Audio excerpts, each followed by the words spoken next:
Hey guys, imagine stepping into a world where the gods themselves kick off creation with a solo act of cosmic self-pleasure, where pharaohs bed their own sisters to keep the family pure, and the Nile's annual flood depends on a royal wank into the river. Yeah, that's ancient Egypt, where sex wasn't just fun, it was a horrifying blend of divine duty, genetic nightmare, and survival horror that makes modern dating look like a picnic.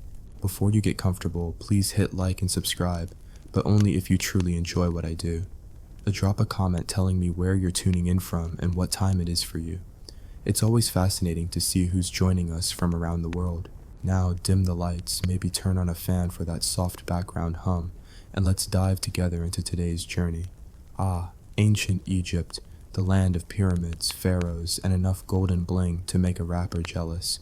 But beneath those sun-baked sands and towering obelisks lies a world of sexual practices so bizarre, so twisted, and so utterly absurd that you'd think the Nile was spiked with hallucinogens.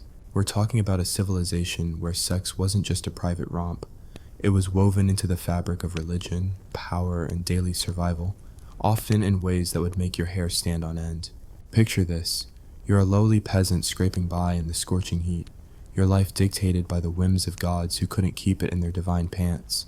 Survival meant appeasing these deities with rituals that blurred the line between ecstasy and nightmare, where one wrong move could mean castration, exile, or worse. And oh, the irony, while we're here in the 21st century swiping right and debating consent, these folks were navigating a minefield of incest, bestiality, and necrophilia, all in the name of fertility and eternal life. It's hilarious in its horror, isn't it? How the mighty Egyptians, builders of wonders, reduced their most intimate acts to cosmic punchlines. But let's not get ahead of ourselves. To truly appreciate the absurdity, we have to start at the beginning, with the gods themselves, because if the deities are getting freaky, you know the mortals are doomed to follow suit. Take Adam, the creator god, for instance. In one of the most popular creation myths, the universe starts as a vast, formless void, nothing but endless water and darkness. Sounds poetic, right? Wrong. Atom, floating in this primordial soup, decides the best way to kickstart existence is to masturbate. Yep, you heard that right. He takes matters into his own hand, literally, and ejaculates the first gods into being: Shu, the god of air, and Tefnut, the goddess of moisture. From his divine seed springs the world. Now, pause for a second and let that sink in. The entire cosmos born from a godly solo session. If that's not historical absurdity at its finest, I don't know what is. And the pain of it all? Imagine being an ancient Egyptian priest reciting this myth in a temple, trying to keep a straight face while explaining to wide-eyed acolytes that their existence owes everything to a celestial wank. Drop a comment below. What's the wildest creation story you've heard from any culture? Is Egypt's top of the list, or does it get beaten by something even crazier? But Adam's act wasn't just a one-off myth. It set the tone for Egyptian sexuality. Masturbation became a symbol of life-giving power, a ritual act mimicking the gods' creation. Pharaohs, as living gods on earth, were expected to perform similar feats. Every year, during the festival of the Nile's inundation, that crucial flood that brought fertile soil and prevented mass starvation, the king would ceremonially ejaculate into the river. Why? To ensure the waters rose, the crops grew, and the people didn't die of hunger. Talk about pressure. One bad day, one moment of performance anxiety, and boom, famine for millions. The irony here is delicious. The most powerful man in the world, reduced to a public masturbator for the greater good. And if he couldn't rise to the occasion, well, let's just say the priests probably had backup plans involving potions, prayers, and perhaps a discreet helper or two. Survival in ancient Egypt was brutal, folks. Your next meal depended on the pharaoh's enthusiasm. Moving on from solo acts, let's dive into the family affairs of the gods, because nothing says horrifying like divine incest. Enter Shu and Tefnut, those twins born from Atom's self-love. Do they go their separate ways? Nope. They hook up and produce Geb, the earth god, and Nut, the sky goddess. Then, in a plot twist that would make modern soap operas blush, Geb and Nut get it on too, brother and sister writhing in eternal embrace, their passion so intense that Atom has to separate them to create space for the world. Geb lies flat as the earth, Nut arches overhead as the sky, and every night they try to reunite, only to be pried apart at dawn. Romantic? Maybe. Absurdly creepy? Absolutely. And the survival angle? This myth explained the cycles of day and night, the very rhythm of life. But imagine living under that sky, knowing it's a goddess forever yearning for her brother's touch. No wonder Egyptians were obsessed with balance. Too much cosmic hanky-panky and the world falls apart. Now, let's crank up the horror with Osiris and Isis, the ultimate power couple of Egyptian mythology. Osiris, king of the gods, gets murdered by his jealous brother Seth, who hacks him into pieces and scatters them across Egypt. Isis, his devoted wife and sister, collects the bits, reassembles him like a gruesome puzzle, and then has sex with his corpse to conceive Horus. Yes, necrophilia in the origin story of one of their chief gods. Isis transforms into a bird, hovers over Osiris's reanimated body, minus his missing penis, which a fish ate. Talk about bad luck. And boom, Horus is born. This act isn't just weird, it's foundational. It symbolizes resurrection, the triumph over death, and the cycle of life. But think about the pain. In a society where death was everywhere, disease, floods, wars, this myth offered hope, but at what cost? Necrophilia as a path to immortality? The absurdity hits hard when you realize embalmers had to let beautiful female corpses decay for days before mummification just to prevent workers from getting too attached. Herodotus, that ancient gossip, reported it himself. They leave the bodies of beautiful women to decay for 3 or 4 days before giving them to the embalmers to prevent them from having intercourse with the corpses. Survival meant guarding against the darkest impulses, even in death. If that doesn't make you shudder, what will? Tell me in the comments, would you want your afterlife prep to include anti-necrophilia measures? But wait, Seth isn't done causing chaos. Jealous of Osiris's resurrection, he turns his sights on Horus, Osiris's son, and his nephew. In a bid for dominance, Seth tries to rape Horus during a night of feigned reconciliation. The myth gets graphic. Seth attempts penetration to assert power, but Horus catches the semen in his hand, cuts it off with help from Isis, and flings it away. Later, Horus tricks Seth into eating lettuce laced with his own seed, lettuce being a symbol of fertility, mind you. And when the gods judge their contest, Horus's semen speaks from inside Seth, proving dominance. This isn't just a family feud, it's a sexual power struggle where rape is a weapon, homosexuality is a tool of humiliation, and the winner takes the throne. The irony? In a culture where male-male relations weren't outright taboo, think of those tomb paintings of manicurists Neon-Khnum and Khnum-Hotep buried together like lovers, noses touching an eternal kiss. This myth twists intimacy into violence. Survival for Horus meant outsmarting his uncle's advances, turning attempted violation into victory. Absurd, yes, but it reflects the harsh reality. Power in Egypt was as much about bedroom battles as battlefield ones. And speaking of twisted relations, let's not forget Min, the Thiphallic god of fertility, always depicted with an erection that could poke your eye out. During his festivals, orgies were encouraged, public sex to boost the land's fertility. Imagine the scene, crowds gathering, wine flowing, and everyone getting down to business under Min's approving gaze. Hilarious in hindsight, but the pain? In a world where famine loomed every dry season, your orgasm might be the difference between harvest and starvation. No pressure or anything. Drop a comment. If gods demanded orgies for good crops today, would you participate? Be honest. Now, as we peel back more layers, consider the bestiality woven into these myths and practices. Egyptians revered animals as manifestations of gods. Cats for Bastet, crocodiles for Sobek, rams for Amun. But reverence crossed into the carnal. Herodotus whispered of women coupling with goats in Mendes, part of fertility rites. Men with cows, women with dogs. Art depicts it, myths hint at it. Why? To channel animal virility, to appease gods, to ensure survival in a harsh desert. The absurdity peaks with crocodile sex. Flip the beast on its back, have your way, and boost your manhood. Illegal? Technically. Ignored? Often. The horror lies in the desperation. Sex with beasts to ward off impotence, to father heirs in a society where childlessness was a curse. Imagine the risks. One snap from those jaws, and it's game over. Yet they did it, driven by the pain of a world where gods demanded everything, even your dignity. As we wrap this first dive, wait, no, we're just getting started, but for now, let's pause on the gods' antics. They've set the stage for mortal madness, where pharaohs emulate these divine disasters, turning bedrooms into battlegrounds of bloodlines and power.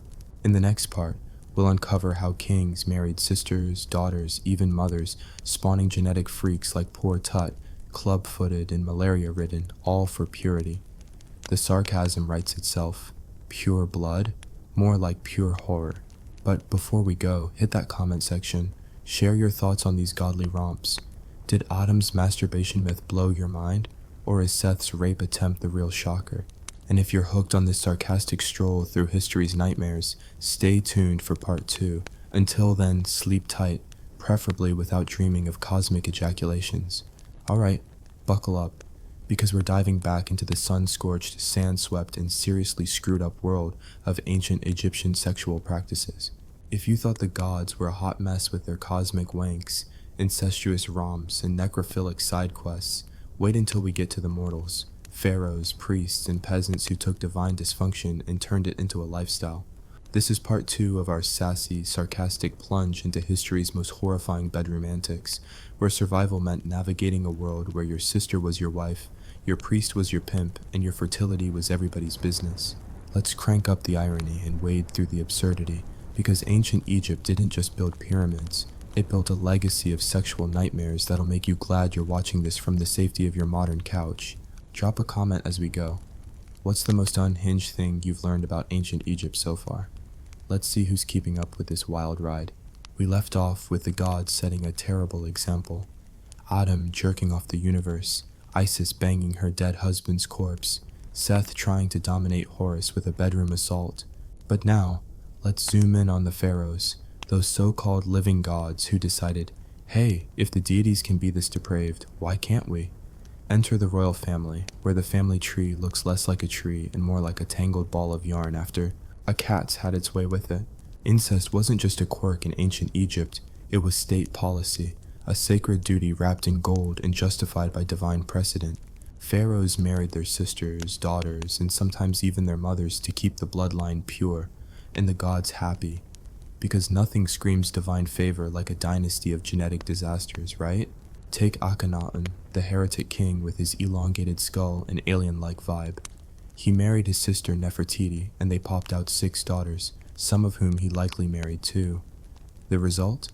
Tutankhamun, their son, who hobbled into history with a clubfoot, a cleft palate, and enough health issues to make a modern doctor cry. Survival for these royals meant playing genetic roulette, where the stakes were a throne and the cost was a body falling apart before age 20. The irony? They called it purity, but it was a slow-motion train wreck of inbreeding that turned divine kings into walking medical emergencies. Now, imagine being an Egyptian queen, like Cleopatra, not the glamorous Liz Taylor version, but the real deal, who married not one but 2 of her brothers, Ptolemy the 13th and the 14th, before getting frisky with Romans like Caesar and Mark Antony. Marrying your sibling wasn't just a power move, it was a sacred obligation, a nod to Osiris and Isis, those brother-sister lovers from myth. But the pain of survival here? You're a queen, dripping in jewels, but your husband-brother is a teenager who might plot to kill you, and your kids are destined for the same incestuous cycle. Cleopatra's family, the Ptolemies, were so obsessed with keeping it in the family that their dynasty became a soap opera of murder, betrayal, and babies with more cousins than chromosomes. Want to know the kicker? Cleopatra herself was the product of multiple generations of sibling marriages, yet she still managed to charm the ancient world. Drop a comment. Would you survive a family dinner with the Ptolemies, or would the incest vibes send you running? But it wasn't just the royals getting cozy with their kin.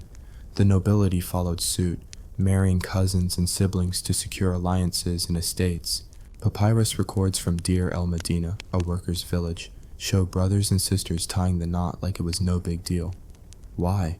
Property stayed in the family, and the gods approved. Win-win, except for the whole, your kids might have 3 arms thing. The absurdity hits when you realize this wasn't a secret shame. It was flaunted. Tomb inscriptions brag about marrying your sister like it's a Michelin star for morality. And the common folk? They weren't above it either. While the peasants didn't have thrones to protect, they mimicked the elite, hoping a bit of divine imitation would boost their status or fertility. Survival meant buying into the system, even if it meant bedding your cousin in a mud brick hut while praying for a healthy heir. The horror is in the normalcy. Incest wasn't taboo, it was tradition, a sacred trap you couldn't escape without risking divine wrath or social exile. Speaking of fertility, let's talk about the pharaoh's other job, keeping Egypt fertile, not just with Nile wanks, but with his own virility. The king's sexual prowess was a national obsession, because a limp pharaoh meant a limp economy. Enter the royal harem, a glittering prison of concubines, sisters, and foreign princesses, all expected to pop out heirs like a divine assembly line. Ramses II, the poster boy for overachievement, had over 100 kids with a harem of wives, including his daughters. Yeah, he married them too. Bintanath, Meritmen, Nebetawi, just to name a few. Imagine the family reunions. Hey sis, congrats on being my wife and my daughter-in-law. The irony is rich. Ramses was celebrated as a god king, but his harem was less about pleasure and more about proving he could keep Egypt's future alive. The pain? For the women, it was a life of competition, confinement, and constant pregnancy, where your worth was measured in sons. And for the pharaoh? One misstep, a barren wife, a weak heir, and the court whispered of curses. Survival meant performing, always, no matter the cost. But let's zoom out from the palace to the temples, where priests turned sex into a sacred side hustle. Temples weren't just for prayer, they were hubs of ritual prostitution, where men and women offered their bodies to honor the gods. Hathor, goddess of love and fertility, had priestesses who doubled as sacred escorts, their services believed to channel divine favor. Wealthy men paid handsomely to sleep with these servants of the goddess, hoping for blessings of wealth, health, or a bumper crop. The absurdity? This was sanctified sex work, taxed and regulated by the temple like a divine OnlyFans. But the horror lies in the survival angle. Many of these women were low-born, sold or dedicated to the temple by desperate families. Your daughter's body could be the price of avoiding starvation. And the men weren't always high rollers. Common laborers saved up to commune with Hathor's priestesses, risking disease or divine disapproval if they couldn't pay. Drop a comment. Would you have shelled out for a temple tryst, or would you stick to praying for free? Now, let's get really weird with the animal kingdom, because Egypt's obsession with divine beasts didn't stop at worship. We hinted at bestiality last time, but let's unpack it. Animals were sacred, cats, ibises, crocodiles, but also sexualized in rituals that make modern furries look tame. In Memphis, the Apis bull, embodiment of Ta, was so revered that its mating with cows was a public spectacle, watched by crowds hoping for divine blessings. But it wasn't just watching. Some cults encouraged humans to get involved, especially in fertility rites. Goats sacred to Amun were rumored to couple with women in Mendes, as Herodotus snitched. Men with cows, women with dogs, artifacts like the Turin erotic papyrus show it all, with exaggerated organs and zero shame. Why? To tap into animal potency, to ensure human fertility in a world where barrenness was a death sentence for your legacy. The irony: Egyptians loved their animals so much they mummified them, yet used them in ways that would make PETA faint. The pain? Imagine the physical danger, those crocodile rites we mentioned, where men flipped the beast to prove their manhood. One wrong move, and you're lunch. Survival meant risking life and limb for a shot at divine favor, because nothing says I'm fertile like dodging crocodile teeth. And don't think women had it easier. Fertility was a woman's ticket to status, but failure was a curse. Barren women faced ostracism, their husbands free to take concubines or divorce them. To boost their chances, they turned to spells, amulets, and rituals straight out of a horror movie. One papyrus prescribes inserting garlic in the vagina to open the womb. Another suggests drinking a potion of donkey urine mixed with herbs. The absurdity is off the charts. Imagine chugging that concoction while praying to Hathor. The pain?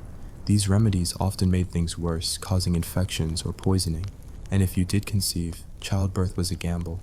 Maternal mortality was sky high, and midwives doubled as magicians, chanting spells to ward off demons like Apep, who loved snacking on newborns.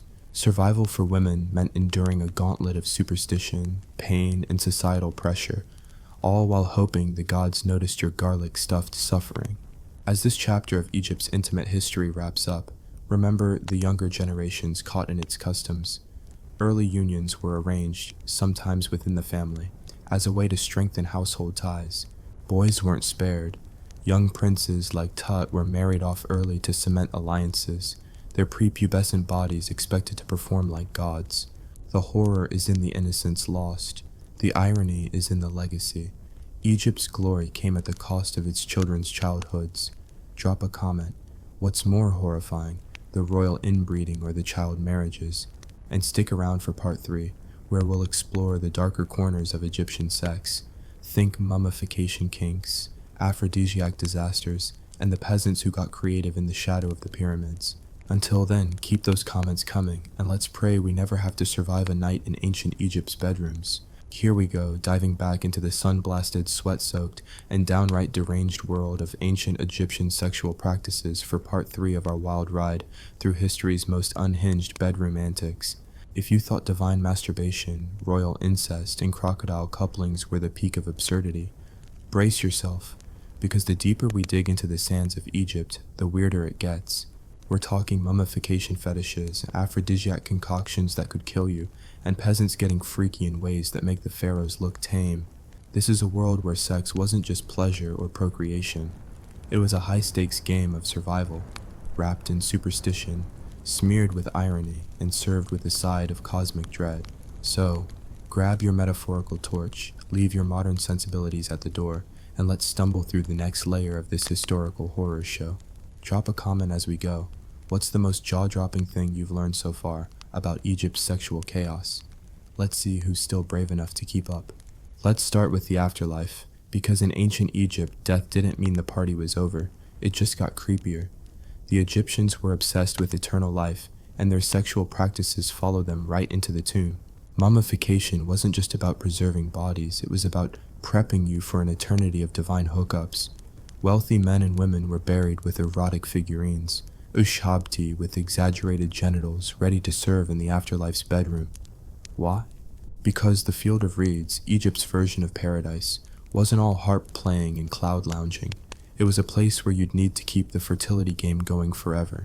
Imagine the absurdity. You spend your life dodging famine and crocodiles, only to wake up in the afterlife with a clay orgy squad. The pain of survival? Embalmers had to ensure your body was functional for eternity, which meant stuffing your nether regions with resin-soaked linen to keep things perky. And for the elite, tomb walls were carved with explicit scenes, men and women mid-act, sometimes with animals, to ensure the gods knew you were ready for action. The irony? You're dead, but your sex life is still on display for divine approval. Drop a comment. Would you want your tomb decorated with X-rated art, or would you settle for a nice pyramid selfie? But let's talk about the mummification process itself, because it's a masterclass in horrifying hilarity. We mentioned Herodotus's gossip about embalmers letting beautiful female corpses decay to avoid necrophilia, but it gets worse. Some embalmers were less scrupulous, and rumors swirled of private viewings for wealthy clients who wanted one last moment with a loved one, or a stranger's body.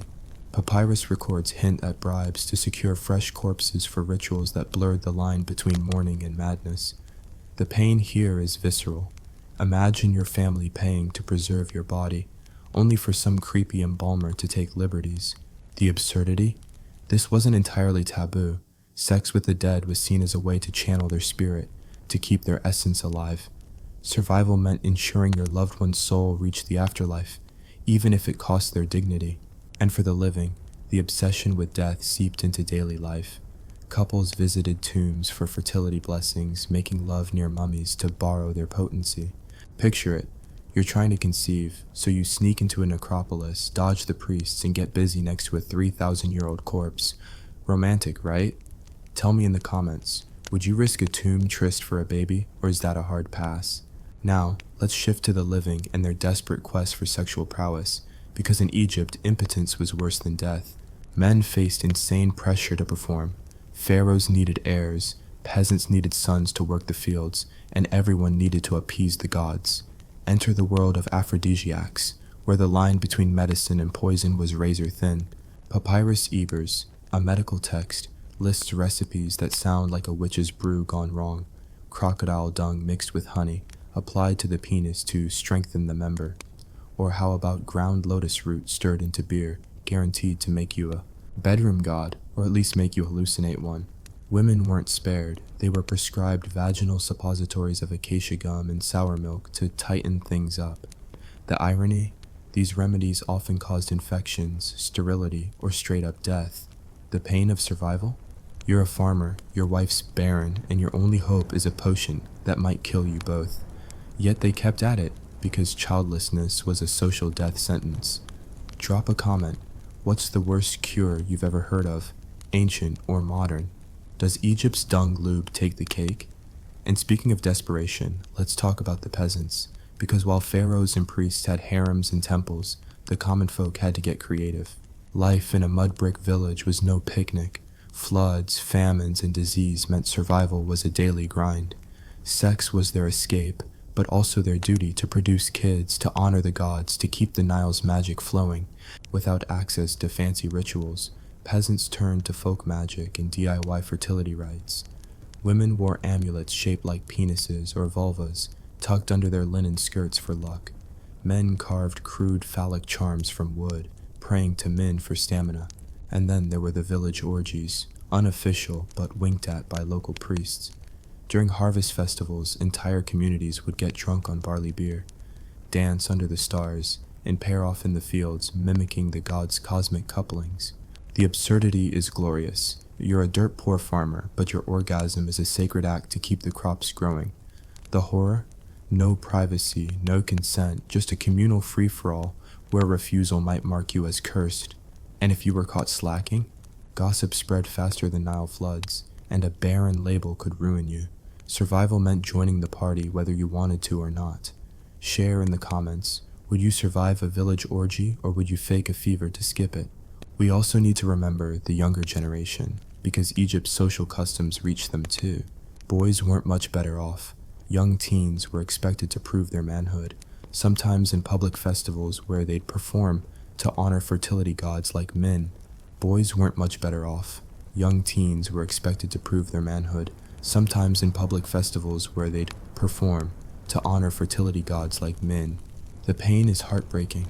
Imagine being a 12-year-old bride, your childhood traded for a dowry, or a boy forced to prove yourself before a cheering crowd. The irony? This was framed as sacred, a path to adulthood blessed by the gods. But survival came at a cost. Disease, pregnancy complications, and trauma were rampant, and yet these kids grew up to perpetuate the cycle, because that's what tradition demanded. Drop a comment. What's more unsettling, forced family unions or bizarre coming-of-age ceremonies? Now let's twist the story with a touch of the supernatural, because in Egypt, intimacy and magic often walked hand in hand. Love spells were big business. Papyrus scrolls detail incantations to make someone fall for you, often involving bodily fluids. One spell requires mixing your semen with wine and offering it to your crush. Another suggests burying a clay figurine of your beloved, pierced with needles to bind their heart. The absurdity? These spells were taken seriously, chanted by priests or village-wise women for a fee. The pain? If the spell failed, you risked angering the gods or your target, who might retaliate with their own curse. And for women, magic was a double-edged sword. A love spell could win a husband, but being accused of witchcraft could get you exiled or worse. Survival meant playing the game, even if it meant dabbling in dark arts that could backfire spectacularly. Tell me in the comments, would you try an ancient Egyptian love spell, or is modern Tinder scary enough? As we wrap up this third installment, we've peeled back the layers of Egypt's sexual underworld, from necrophilic tomb kinks to dung-based aphrodisiacs and peasant orgies that make Burning Man look PG. The irony is thick. A civilization that built wonders like the Sphinx was equally devoted to bedroom rituals that would make us gag. The pain? Survival meant surrendering your body, your kids, your dignity to a system where gods and society demanded everything. But we're not done yet. In part 4, we'll dive into the final frontier, the bizarre sex laws, the punishments for breaking them, and the everyday Egyptians who rebelled against this madness in secret. Drop a comment. What's the craziest thing from this part? Mummy sex vibes or crocodile dung lube? And stick around for the finale, because Egypt's sexual horrors have one last twist to throw at us. Until then, keep those comments spicy, and let's pray we never have to survive a night in an Egyptian tomb. Here we are, folks, at the grand finale of our sun-scorched, sand-strewn, and utterly unhinged journey through the sexual practices of ancient Egypt. If you've survived the cosmic wanks, royal incest, necrophilic tomb tryst, and crocodile dung aphrodisiacs, congratulations. You're tougher than a Nile hippo. But hold onto your linen kilts, because part 4 is about to crank the absurdity to 11, diving into the bizarre sex laws, brutal punishments, and the sneaky rebels who dared to defy Egypt's bedroom dictatorship. This is a world where sex was a divine mandate, a social contract, and a legal minefield, all wrapped in a glorious package of irony, horror, and survival. We're peeling back the final layer of this historical freak show, so let's get to it. Drop a comment as we go. What's been the most mind-blowing moment of this series for you? Let's see who's still standing after this wild ride. Let's kick things off with Egypt's sex laws, because nothing says civilized society like a rulebook for your bedroom. The Egyptians didn't have a written penal code like our modern laws, but their customs and divine edicts were enforced with the weight of a god's wrath. Adultery, for starters, was a big no-no, unless you were a pharaoh, of course, because divine kings got a free pass to sleep with half the harem. For regular folks, cheating was a crime against Ma'at, the cosmic order, and it came with consequences that make modern divorce court look like a tea party. Men caught with another man's wife could face public flogging, a shaved head, a massive humiliation in wig-obsessed Egypt, or even castration if the betrayed husband was feeling particularly vengeful. Women? They had it worse. A cheating wife could be divorced, exiled, or burned alive. Papyrus records from Deir el-Medina mention women cast into the fire for infidelity. The irony? Men could have concubines and visit temple prostitutes, but a woman stepping out of line was a cosmic affront. The pain of survival? You're a peasant woman, married to a jealous farmer, and one flirtatious glance could land you in flames. Drop a comment. Would you risk a fling in ancient Egypt knowing the punishment might be a bonfire? But it wasn't just adultery that got you in trouble. Homosexuality, despite those cozy tomb paintings of manicurists Niankarnum and Khnumhotep, was a tricky area. Male-male relationships weren't explicitly banned, but context was everything. If you were the passive partner in a same-sex act, you were seen as weak, submissive, and unworthy of respect. Think of Seth trying to dominate Horus in that mythic rape attempt.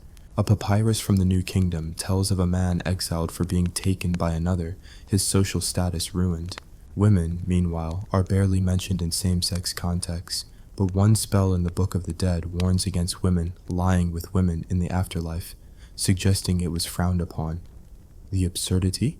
Egypt's myths celebrated fluid sexuality among gods, but mortals had to tiptoe around rigid social norms. The horror? Survival meant hiding your desires or risking ostracism, because nothing says divine order like punishing love while worshipping a god who tried to rape his nephew. Share in the comments. What's more hypocritical, Egypt's stance on homosexuality or its double standards for adultery? Now, let's talk about bestiality laws, because yes, they needed rules for that too.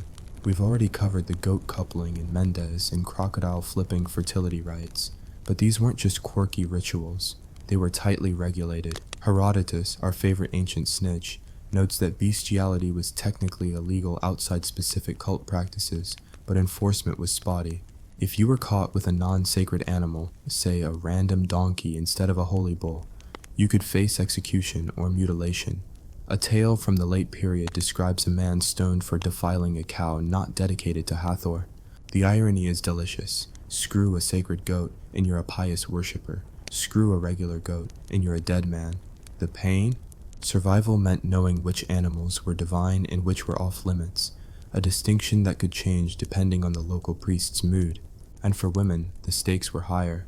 Accusations of bestiality, even false ones, could be a death sentence often used to settle scores or seize property. Imagine the terror. One jealous neighbor, one fabricated story about you and a dog, and your life's over. Drop a comment.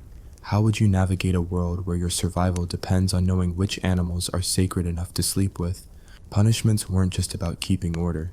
They were public spectacles meant to terrify.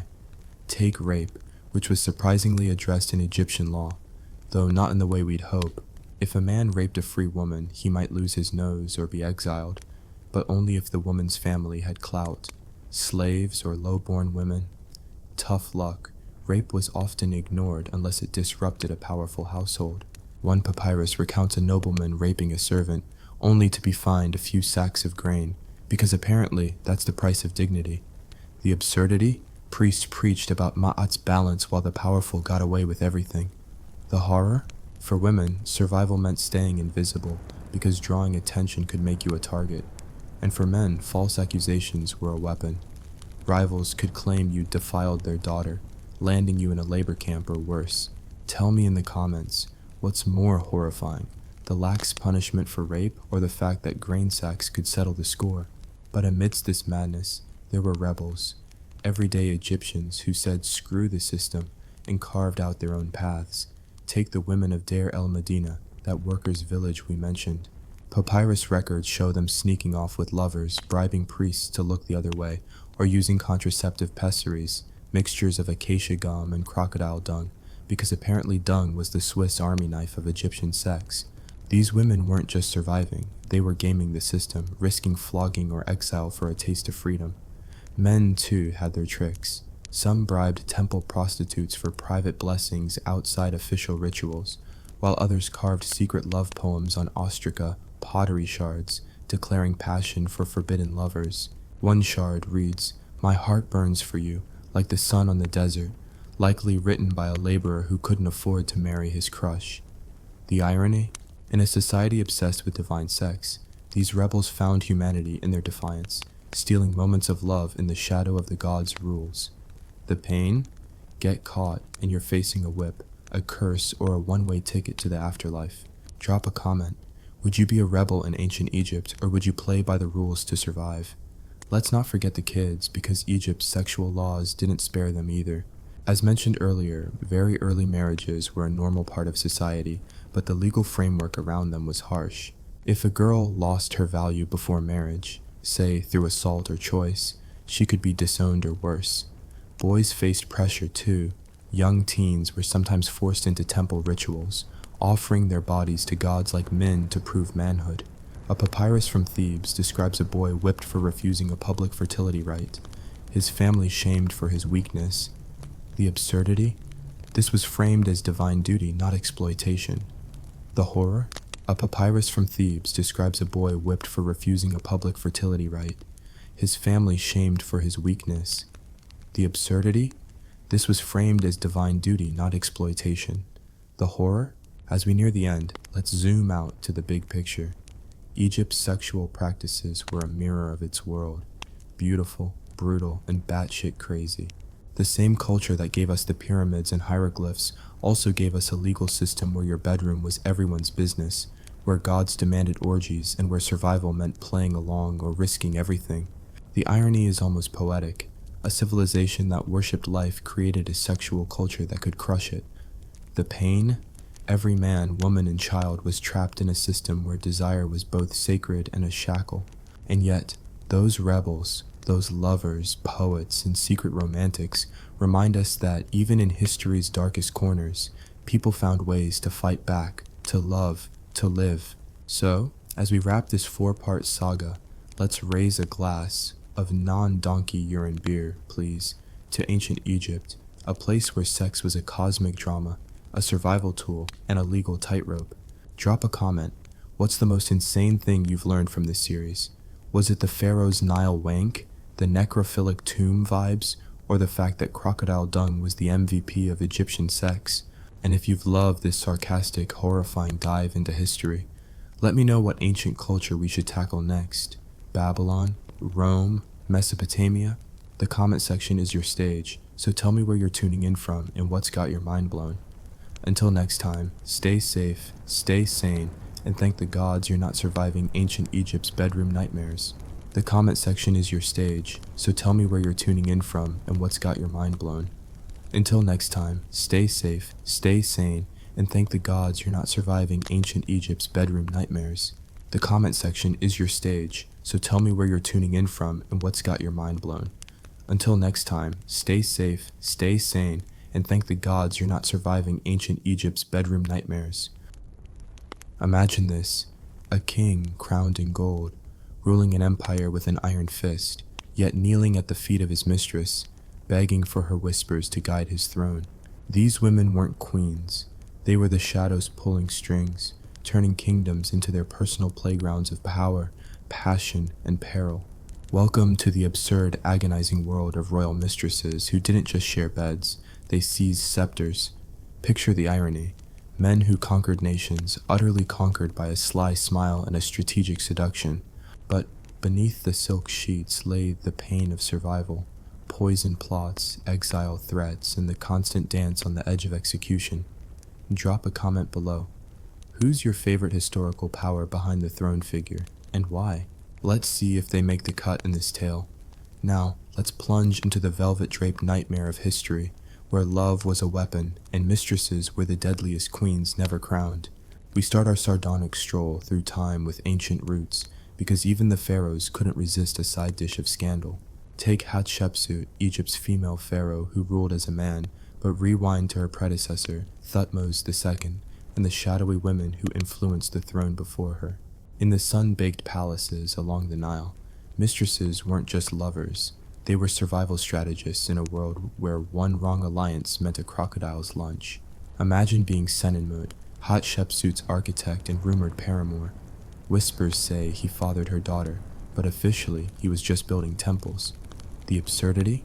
A woman pharaoh, cross-dressing for legitimacy, possibly bedding her underling while the priests plotted her downfall. The pain? Survival in ancient Egypt meant navigating incestuous dynasties and divine claims, where a mistress could elevate you to godlike status or bury you in the sand. Hatshepsut's reign ended with her successor erasing her from history. Talk about a bad breakup. But these early influencers set the stage for mistresses who didn't whisper, they roared. Fast forward to the opulent absurdity of ancient Rome, where emperors treated mistresses like disposable treasures, yet some turned the tables with venomous cunning. Enter Livia Drusilla, wife to Augustus but mistress in every scheming sense. Wait, she was his wife, but her rise started as his paramour, while both were married to others.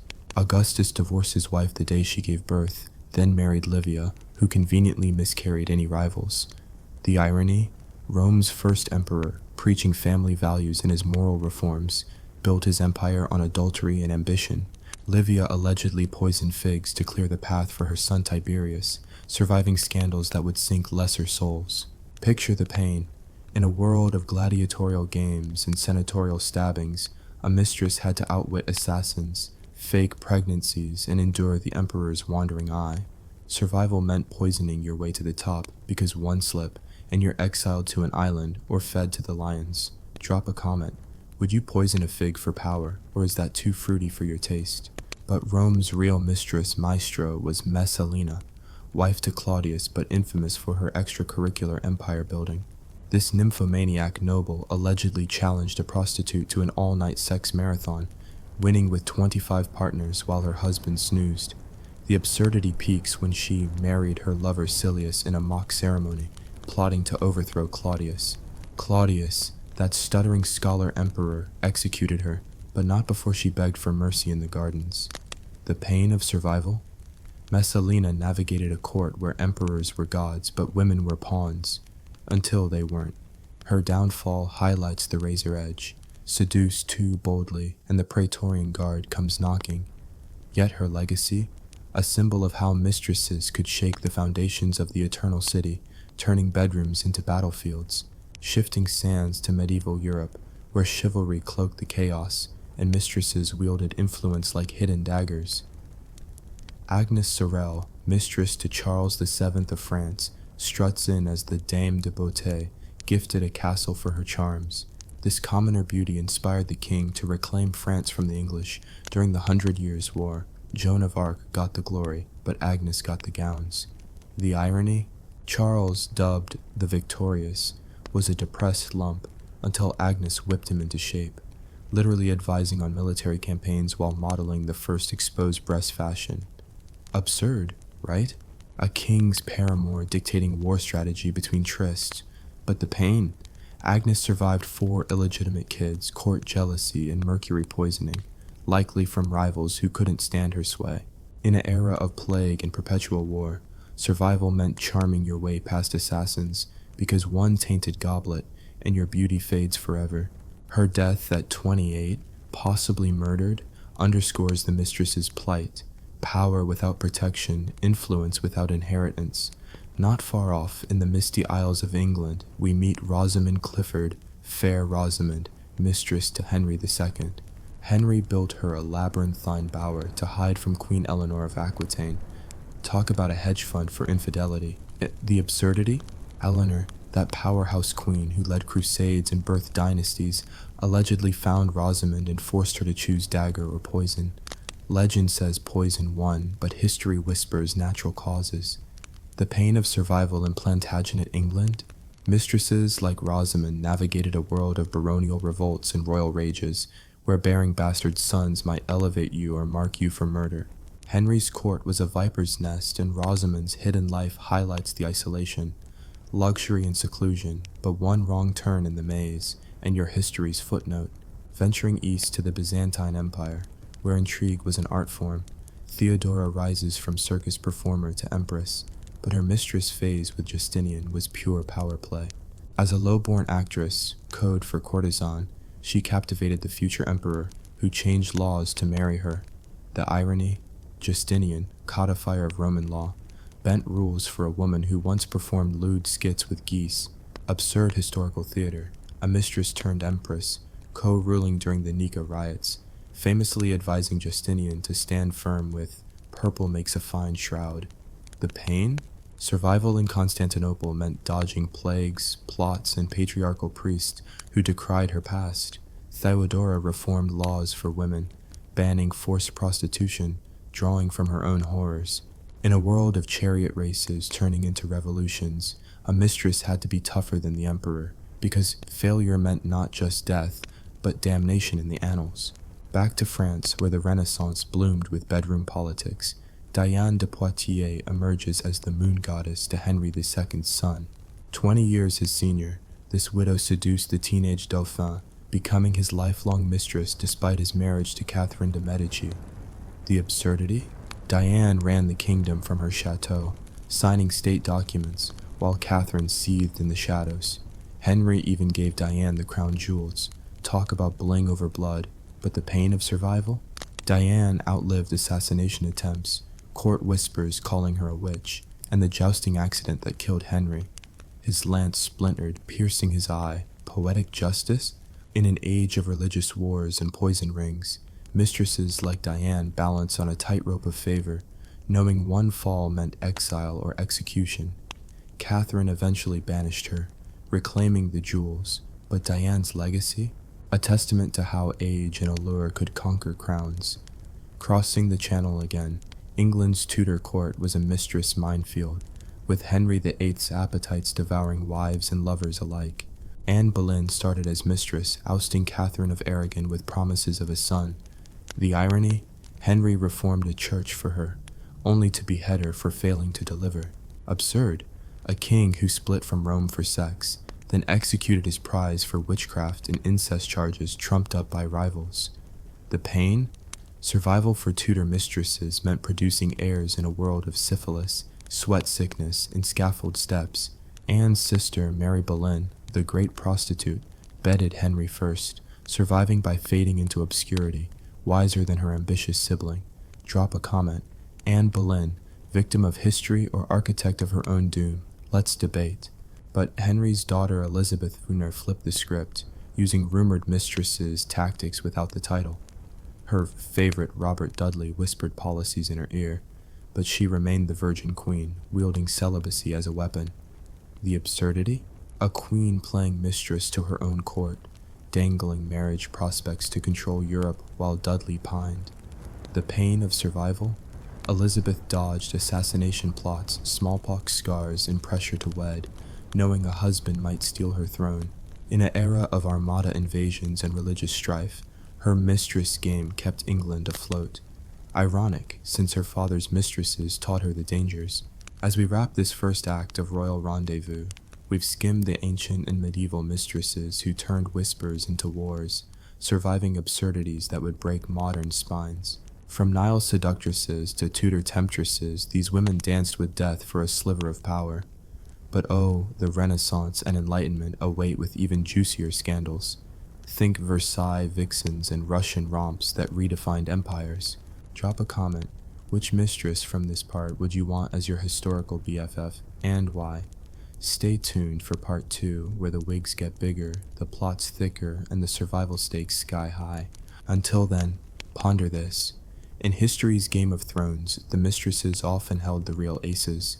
Welcome back to our deliciously twisted journey through the scandal-soaked world of royal mistresses who didn't just warm beds, they torched kingdoms with their cunning. If you survived part 1's parade of Nile seductresses, Roman poisoners, and medieval maze dwellers, brace yourself for the Renaissance and Enlightenment, where the wigs were bigger, the stakes were bloodier, and the mistresses were basically running the show while kings fumbled their crowns. These women turned love into a battlefield, wielding charm like a blade and surviving by outsmarting everyone, emperors, queens, and executioners alike. The irony? While monarchs posed for portraits, their mistresses painted history's real masterpiece. The pain? One misstep meant poison, exile, or a noose. So let's dive into the velvet-lined viper's nest of part 2, where survival was an art and absurdity was the canvas. Drop a comment. Which royal mistress from part 1 blew your mind? And what's the craziest thing you think we'll uncover today? Let's see who's ready for this historical roller coaster. We kick off in the glittering, backstabbing halls of France's Versailles, where Louis XIV, the Sun King, built a palace to dazzle Europe, but couldn't resist the glow of his mistresses. Enter Louise de la Vallière, the shy, devout girl who tripped into Louis's bed and heart.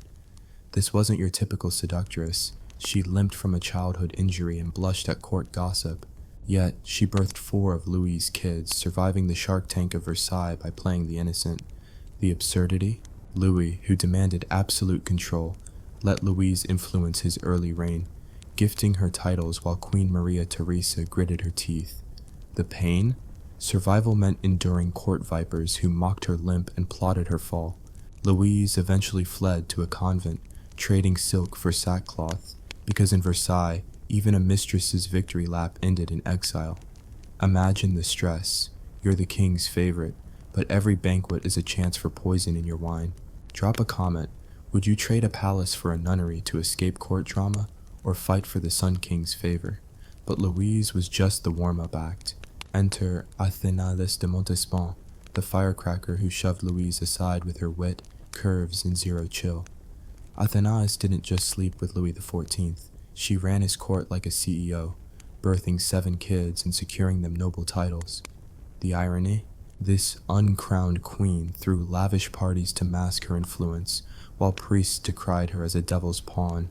She allegedly dabbled in black magic, think love potions and rumored baby sacrifices, to keep Louis hooked.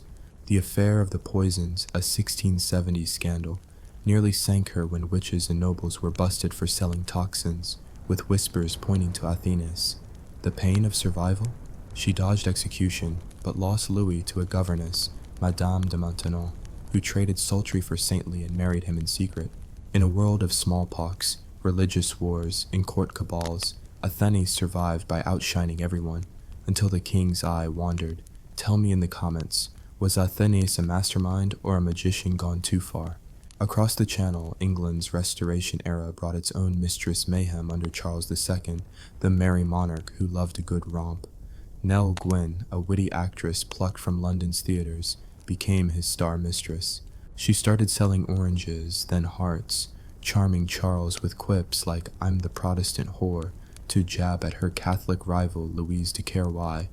The absurdity? Nell, a commoner, held court with duchesses, birthed dukes, and got away with slapping noble egos. Charles's court was a circus of debauchery.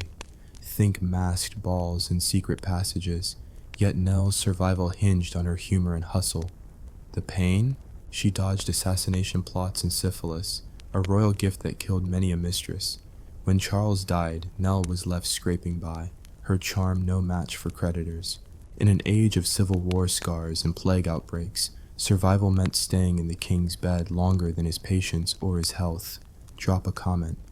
Would you bet on Nell's wit to survive Restoration England, or was her charm a ticking time bomb? Meanwhile, in Russia, the icy palaces of the Tsars were heating up with mistress machinations. Catherine I, born a peasant named Marta, went from laundry maid to Peter the Great's bed warmer to empress. Captured in war, she caught Peter's eye with her brains and boldness, bearing him 12 kids.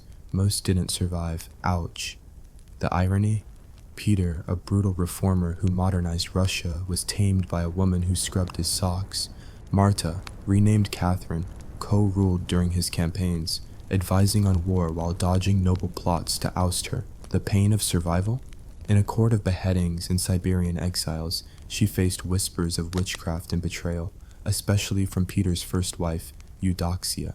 Catherine's rise from serf to scepter was a middle finger to the aristocracy, but survival meant outliving Peter's rages in Russia's winters.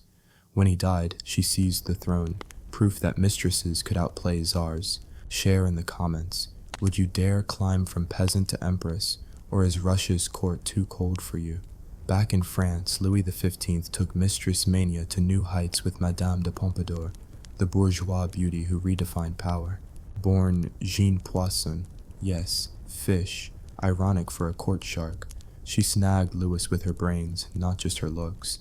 Pompadour wasn't just a lover, she was a cultural minister, commissioning art, patronizing Voltaire, and steering foreign policy during the 7 Years' War. The absurdity? Louis built her a mini palace, Petit Trianon, while France's treasury bled, and she ran a secret brothel to keep his libido in check with younger women. The pain? Survival meant surviving tuberculosis, court enemies, and the king's fickle heart.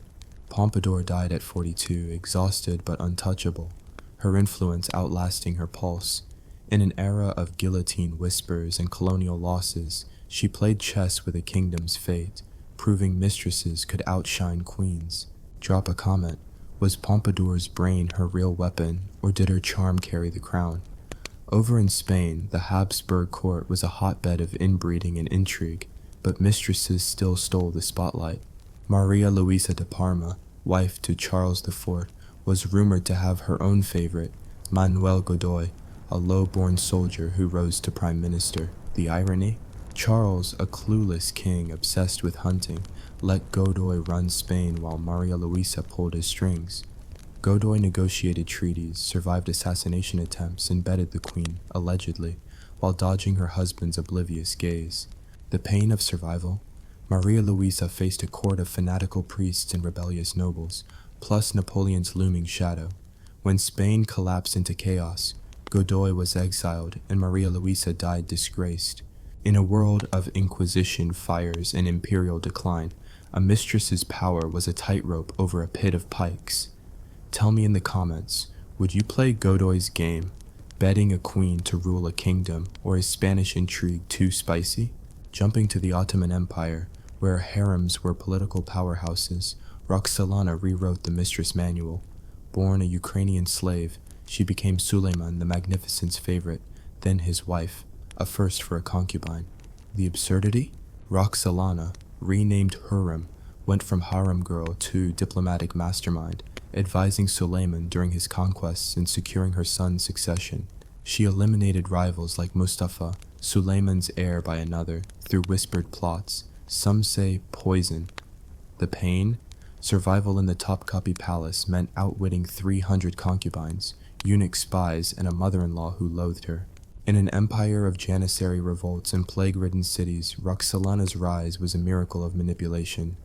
But one wrong move meant a silk cord strangulation. Her legacy? A mosque, a hospital, and a dynasty shaped by her will. Drop a comment. Was Roxolana a harem hero or a ruthless schemer? As we close this second chapter of Mistress Madness, we've seen women like Pompadour, Nell, and Roxolana turn bedrooms into boardrooms, surviving absurdities that would make modern influencers faint. The irony? Kings built empires, but mistresses built the real legacies, often at the cost of their lives. The pain? Every smile hid a survival strategy, every kiss a calculated risk. Stay tuned for part 3, where we'll dive into the Enlightenment's endgame and beyond. Think Russian seductresses, French revolutionaries, and mistresses who laughed in the face of guillotines. Drop a comment. Which mistress from this part would you crown as Queen of Survival, and why? Until next time, keep your wits sharp and your poison detectors sharper, because in the Game of Thrones, Mistresses wrote the rules. Welcome back to our scandal-drenched, crown-toppling saga of royal mistresses who didn't just flirt with power. They wrestled it from kings and made empires dance to their tune. If you've survived the Nile's seductive shadows, Rome's poison plots, and Versailles' velvet vipers, you're in for a treat as we storm into part 3, where the Enlightenment's glitter collides with revolutionary chaos, and mistresses wield influence sharper than a guillotine's blade. These women didn't just survive the absurdities of royal courts, they thrived in a world of muskets, manifestos, and murderous rivals, turning love into a chess game where checkmate meant a throne, or a noose. The irony? While kings posed as gods, their mistresses were the real puppet masters, pulling strings with a smirk. The pain? Survival demanded outwitting assassins, outraged queens, and the ever-looming specter of revolution. So, let's plunge into the powdered wig pandemonium of part 3. Drop a comment. Which mistress from part 2 was your favorite, and what's the wildest thing you think we'll uncover today? Let's see who's ready for this historical hurricane. We begin in the twilight of France's Ancien Régime, where Louis XV's court was a cesspool of decadence and desperation. Enter Madame du Barry, the last great mistress before the French Revolution's blade fell. Born Jeanne Bécu, a seamstress's daughter, she climbed from brothels to Versailles by charming noblemen until she caught Louis's eye. The absurdity? This low-born beauty, dubbed the king's whore by sneering courtiers, was presented at court with a fake noble title and a dowry funded by taxpayers. She influenced Louis to back disastrous wars, all while commissioning diamond necklaces that sparked scandals, like the infamous affair of the diamond necklace, which fueled Marie Antoinette's hatred. The pain of survival? Du Barry dodged poison plots and noble snubs, only to face the guillotine in 1793, screaming for mercy as the mob cheered. In an era of bread riots and revolutionary fervor, her survival strategy, charm, and extravagance became her death sentence. The irony? She outlived Louis, but not the revolution her excess helped ignite. Drop a comment. Would you have played Du Barry's game, dazzling a king to dodge the blade, or was her bling too bold? Across the Alps in Austria, Maria Theresa's court was no less dramatic, but her son Joseph II fell under the spell of a different kind of mistress, Princess Auersperg, a noblewoman whose influence was subtle but seismic. Unlike the flamboyant French, Auersperg played the intellectual, whispering Enlightenment ideas to Joseph, who pushed reforms that rattled the Habsburg Empire. The absurdity? Maria Theresa, a devout empress, loathed her son's mistress, yet Auersperg's liberal ideas shaped Joseph's decrees, from serf freedoms to religious tolerance. The pain? Survival meant navigating a court of Jesuit spies and aristocratic backstabbers, where a mistress's influence could spark rebellion or exile. Auersperg faded into obscurity after Joseph's death, her legacy buried by conservative backlash. In a world of smallpox outbreaks and imperial wars, survival for a mistress meant planting seeds of change while dodging the emperor's mother. Tell me in the comments, would you whisper reforms to a reformist king or steer clear of Habsburg family drama? Swinging east to Russia, where the Romanovs made intrigue an Olympic sport, Catherine the Great stands as the ultimate mistress turned monarch. Before she was empress, Catherine, born Sophie of Prussia, was a neglected Grand Duchess, married to the erratic Peter III. Her survival strategy? A string of lovers who doubled as political allies. Enter Grigory Orlov, a dashing officer who helped her overthrow Peter in a 1762 coup. The irony? Catherine, a proper German princess, used bedroom alliances to seize Russia's throne, then ruled with an iron grip while keeping Orlov and others on a leash. The pain? Survival meant dodging assassination attempts, Peter's loyalists, and her own son's resentment. Catherine's lovers, like Potemkin later, weren't just bedmates. They were generals, diplomats, and spies, building her empire while she balanced their egos. In a Russia plagued by serf revolts and Cossack uprisings, Catherine's mistress playbook, seduce, strategize, survive, made her a legend. Drop a comment. Was Catherine's lover army genius or just organized chaos? Back in England, the Georgian era brought mistresses who juggled scandal and satire. George II's mistress, Henrietta Howard, was no fiery seductress. She was a deaf, witty noblewoman who endured an abusive husband to become the king's confidant. The absurdity? George's wife, Queen Caroline, not only tolerated Henrietta but befriended her, using her to keep the king distracted while Caroline ran the show. Henrietta's influence was quiet. She shaped court culture, from gardens to gossip, but the pain of survival was brutal. Trapped in a violent marriage, then a royal love triangle, she faced court mockery and health decline, retiring to a quiet estate when George tired of her. In an age of Jacobite rebellions and colonial wars, survival meant playing nice with both king and queen, a tightrope act Henrietta mastered with grace. Share in the comments, would you team up with the queen to manage a king, or is that too much Georgian multitasking? Over in Prussia, Frederick the Great's court was a military machine, but even he couldn't resist a mistress's sway, though his tastes leaned elsewhere. Enter Barbara Campanini, La Barbarina, an Italian dancer who captivated Frederick's court in the 1740s. The irony? Frederick, a likely closeted king who preferred male companions, used Barbarina as a cultural trophy, not a lover, to flaunt Prussia's sophistication. Barbarina, however, played her own game, securing wealth and influence before bolting to Venice when Frederick's favor waned. The pain?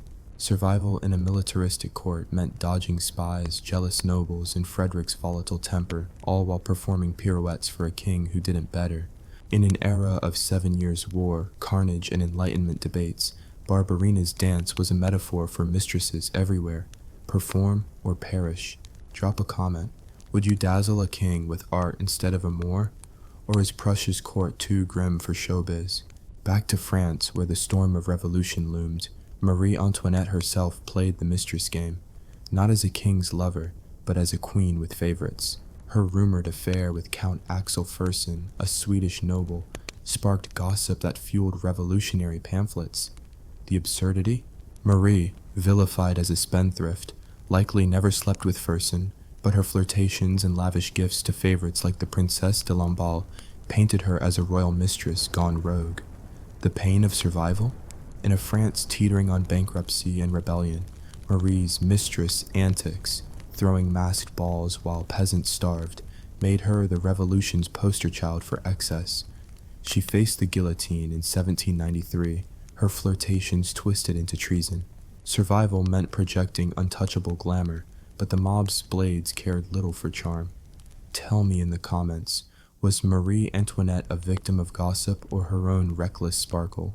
Jumping to the Ottoman Empire's twilight, Mihrima Sultan, daughter of Suleiman the Magnificent, wasn't a mistress but wielded mistress-like power through her influence over her father and husband, Rustam Pasha. The irony? In a harem system where women were supposed to be silent, Mihrima advised on wars and alliances, funding mosques and manipulating succession like a chess grandmaster. The pain? Survival meant outsmarting rival concubines, her own brothers, and a court where poison was a handshake. Mihrima's wealth and charity made her untouchable, but her power came at the cost of constant vigilance in a crumbling empire. Drop a comment. Would you play Mihrima's game, ruling from the harem's shadows, or is Ottoman intrigue too deadly?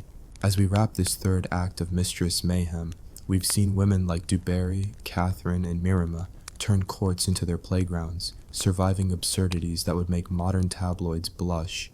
The irony? While revolutions brewed and empires clashed, these women shaped history with a whisper or a wink. The pain? Every move was a gamble. Poison, exile, or execution waited for the careless. Stay tuned for the final part, where we'll dive into the 19th century and beyond, with mistresses facing industrial revolutions, colonial games, and scandals that echo into our own time. Drop a comment. Which mistress from this part would you crown as the ultimate survivor, and why? Until next time, keep your wits sharp and your allies closer, because in the Game of Thrones, mistresses were the queens of chaos. Here we are, storming into the grand finale of our scandal-soaked saga of royal mistresses who didn't just steal hearts, they hijacked entire kingdoms. If you've survived the Nile's seductive whispers, Versailles' poison-laced parties, and Russia's coup-crowning lovers, you're tougher than a guillotine blade. Part 4 drags us into the 19th century and beyond, where industrial revolutions, colonial gambits, and tabloid-worthy scandals turned mistresses into legends who outplayed empires while dodging bullets, sometimes literally. These women weren't just sidekicks, they were masterminds, turning royal beds into war rooms with a wink and a dagger. The irony? As the world modernized, mistresses faced old-school dangers, jealous queens, vengeful mobs, and the ever-present threat of exile or execution. The pain?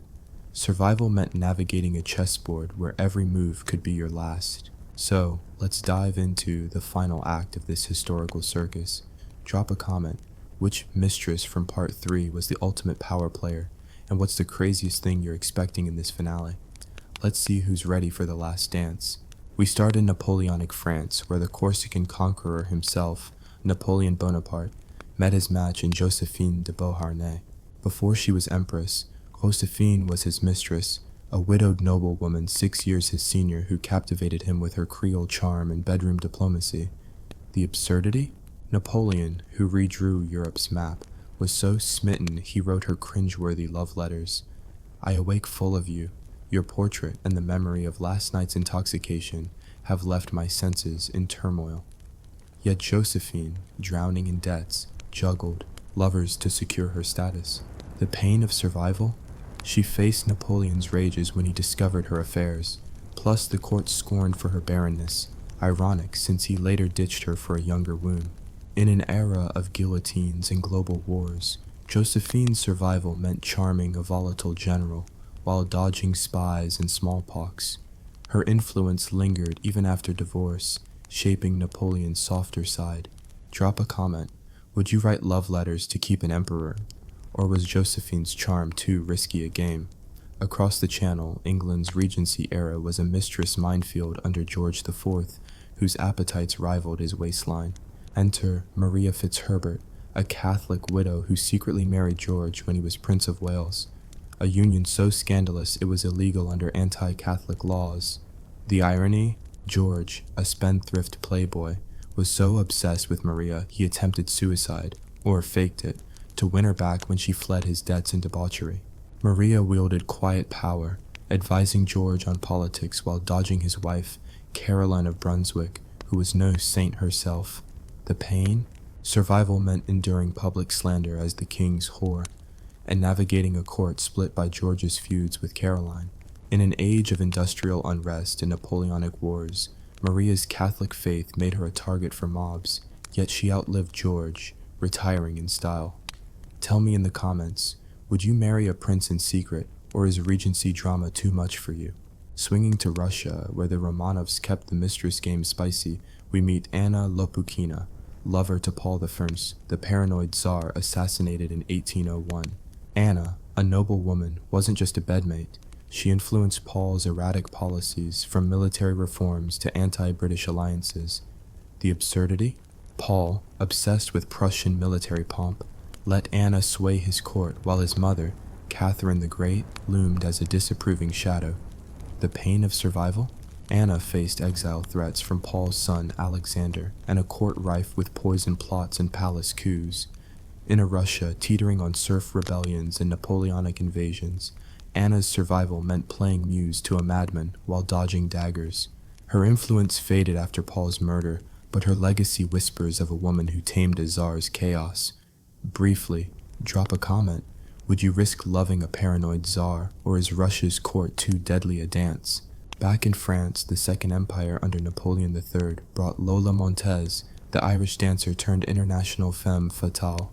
Born Eliza Gilbert, Lola reinvented herself as a Spanish seductress, captivating Ludwig Worms of Bavaria before landing in Paris. The irony? Ludwig, a cultured king, abdicated after Lola's political meddling sparked riots. Yet in France, she charmed Napoleon III's court, influencing cultural trends while dodging his wife, Empress Eugénie. The pain? Survival meant outrunning scandals, duels she once shot at a critic, and tuberculosis, which killed her at 39. In an era of cholera outbreaks and colonial scrambles, Lola's whirlwind life, dancing, seducing, surviving, made her a mistress who burned too bright. Share in the comments. Was Lola Montez a reckless genius or a scandal magnet? Over in Austria-Hungary, the Habsburgs' gilded cage housed Katharina Schrott, mistress to Emperor Franz Joseph. Unlike flashy seductresses, Katharina was a Viennese actress who offered the emperor a cozy escape from his tragic wife, Empress Sisi. The absurdity? Sisi, obsessed with her beauty, encouraged Katharina's role to keep Franz Joseph distracted while she gallivanted across Europe. Katharina's influence was domestic. She hosted private dinners, shaping Franz Joseph's mood during tensions with Germany and Russia. The pain? Survival meant balancing Sisi's approval, court gossip, and the empire's unraveling, with World War I looming. In a world of anarchist bombs and nationalist revolts, Katharina's quiet power outlasted the monarchy itself. Drop a comment. Would you play the nice mistress to an emperor, or is Habsburg harmony too delicate a tightrope? Jumping to colonial India, where British viceroys ruled, we find an unusual mistress in Begum Samru, a courtesan turned ruler who influenced the Mughal court and British East India Company. Starting as a dancing girl, she married a mercenary leader, inherited his army, and became a power broker between Mughals and Brits. The irony? This low-born woman commanded 4,000 troops and negotiated treaties, outsmarting colonial governors who underestimated her. The pain of survival? Begum faced mutinies, poison attempts, and British schemes to seize her wealth, all while navigating a patriarchal world of rajas and redcoats. In an India rife with famines and uprisings, her survival was a masterclass in turning seduction into sovereignty. Tell me in the comments, would you lead an army as a former courtesan, or is colonial India too wild a battlefield? Into the 20th century, we skirt the edges of modernity with Wallis Simpson, the American divorcee who rocked Britain's monarchy. Her affair with Edward VIII led to his abdication in 1936, a crisis that shook the empire. The absurdity? Wallis, a twice-divorced socialite, wasn't even beautiful by royal standards, yet her wit and defiance captivated Edward, who gave up the throne to marry her. The pain? Survival meant enduring global vilification as that woman, plus Nazi sympathies, later debunked, that exiled them to France. In a world of Great Depression, woes, and looming World War II, Wallis's influence rewrote royal history, proving mistresses could topple crowns without a single shot. Drop a comment. Was Wallis Simpson a villain or a victim of royal rigidity? As we close this final chapter, we've seen mistresses like Josephine, Lola, and Wallis bend empires to their will, surviving absurdities that make modern scandals look tame. The irony? As the world industrialized, mistresses faced ancient dangers, poison, exile, or public execution by mob or media. The pain? Every triumph came with a target on their backs, yet their legacies shaped history's course. From Napoleon's love letters to Wallis's abdication bombshell, these women proved power wasn't just in crowns, it was in the shadows they cast. Drop a comment. Who's your ultimate mistress icon from the series? And which historical era scandals do you want next? Victorian secrets? Renaissance ruses? The comment section is your throne, so tell me where you're tuning in from and what's blown your mind. Until next time, keep your charm sharp and your enemies closer, because in history's Game of Thrones, mistresses were the queens who wrote the rules. Imagine this. You're huddled in a freezing cave, your belly growling louder than the wolves outside, and suddenly, some wild-eyed shaman starts chanting about invisible spirits who demand you carve massive stones instead of hunting for food. Welcome to the dawn of religion, folks. The ultimate survival hack that turned grunting cavemen into temple-building fanatics. But was it divine inspiration or just a cosmic joke on humanity? Stick around as we dive into the absurd, brutal world of the first temples and how they shaped society. If this hooks you, smash that like button and tell me in the comments, would you trade your Netflix for a life of ritual sacrifice? Let's get into it. The good old days, back when life expectancy was about as long as a bad date, and every day was a gamble with starvation, predators, or that sketchy berry bush that might just end you. Picture the scene. It's around 12,000 years ago. The Ice Age is finally thawing like a bad breakup, and our ancestors are scratching their heads, wondering why the mammoths are vanishing faster than your motivation on a Monday. These were the hunter-gatherers, folks, nomadic badasses who roamed the earth with spears sharper than your ex's comebacks. No Netflix, no Uber Eats, just endless trekking for whatever nature deigned to throw at them. Survival wasn't a choice. It was a full-time job with zero benefits and a high turnover rate. Literally. But here's where the irony kicks in like a mule to the gut. These folks weren't just surviving. They were starting to think bigger, or should I say, weirder. Enter the first glimmers of religion, that sneaky little virus of the mind that promised answers to questions nobody asked yet. Why do bad things happen? Why does the sky rumble? And most importantly, how do we make sure the gods don't smite us for that one time we ate the sacred squirrel? Religion wasn't born in some enlightened eureka moment. It slithered out of the primordial ooze of fear, awe, and a desperate need for control in a world that loved to chew you up and spit you out. Let's zoom in on the star of our show, Göbekli Tepe. Yeah, that's right, the world's oldest known temple complex, plunked down in modern-day Turkey like a prehistoric Stonehenge on steroids. Discovered in the 1990s by some German archaeologist who probably thought he hit the jackpot, this place dates back to about 9,600 BCE, before pottery, before writing, before anyone even figured out how to farm a decent crop. Imagine that. These people couldn't grow a potato to save their lives, but they had the audacity to haul 20-ton pillars into circles and carve them with creepy animals, like scorpions and vultures. Why? Because nothing says we're thriving like building a massive monument when you're still chasing dinner on foot.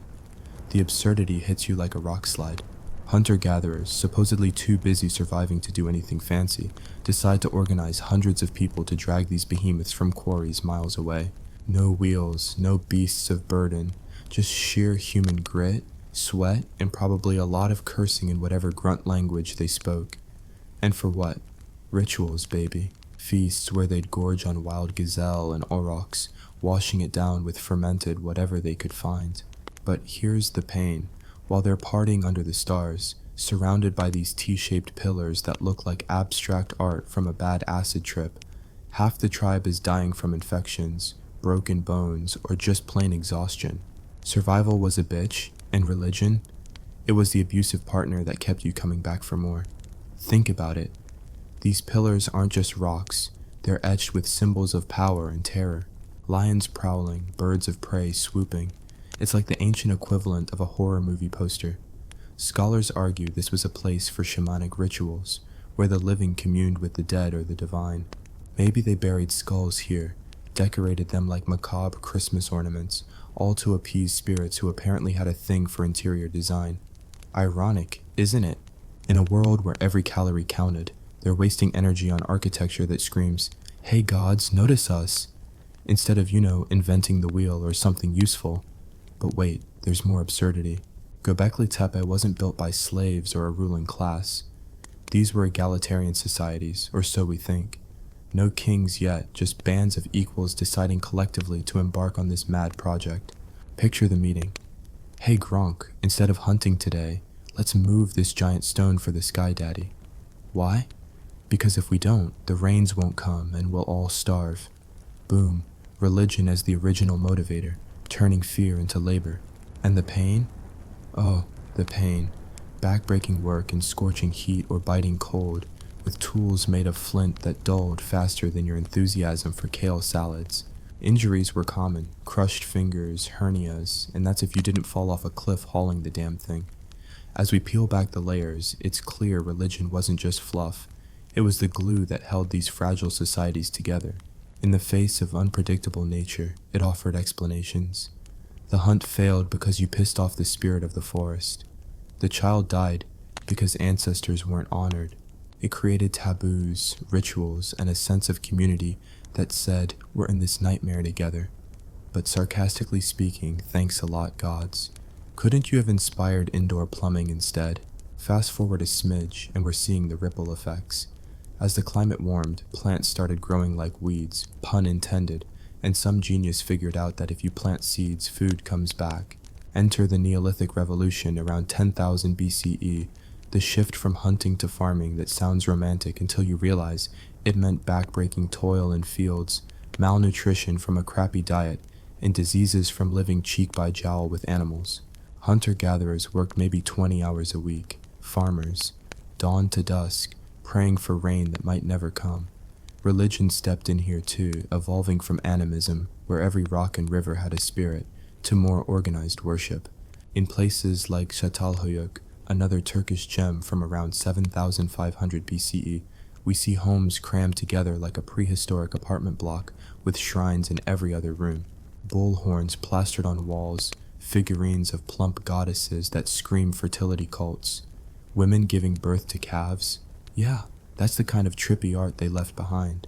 Ironic how, in a society obsessed with reproduction, life was still short and brutal. Average age at death? Mid-30s if you were lucky. The pain of childbirth without epidurals, infections from dirty tools, and constant famine threats.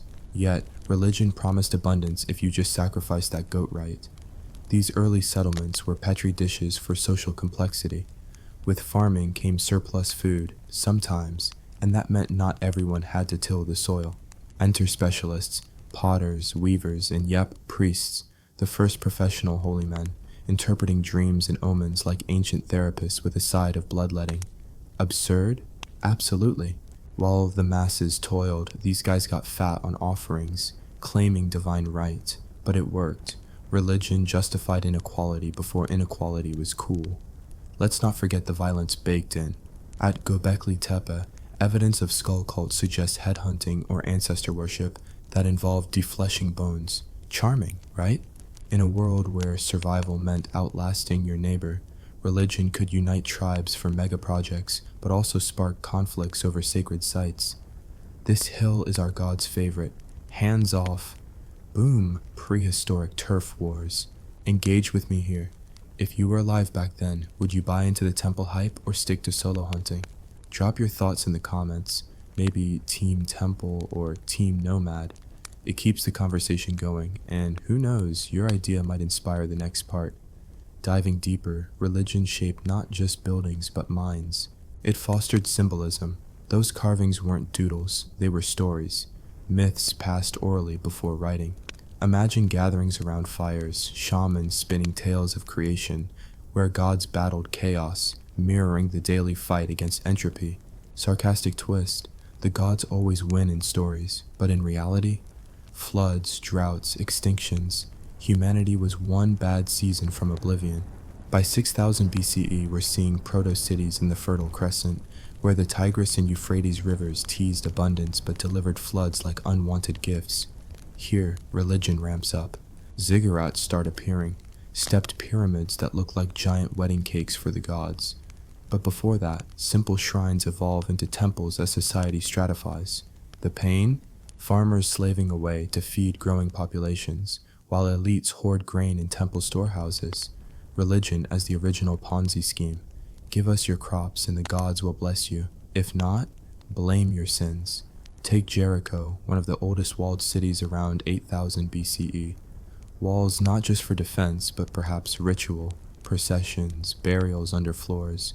Creepy? You bet. Living atop your ancestors' bones, hoping their spirits protect you.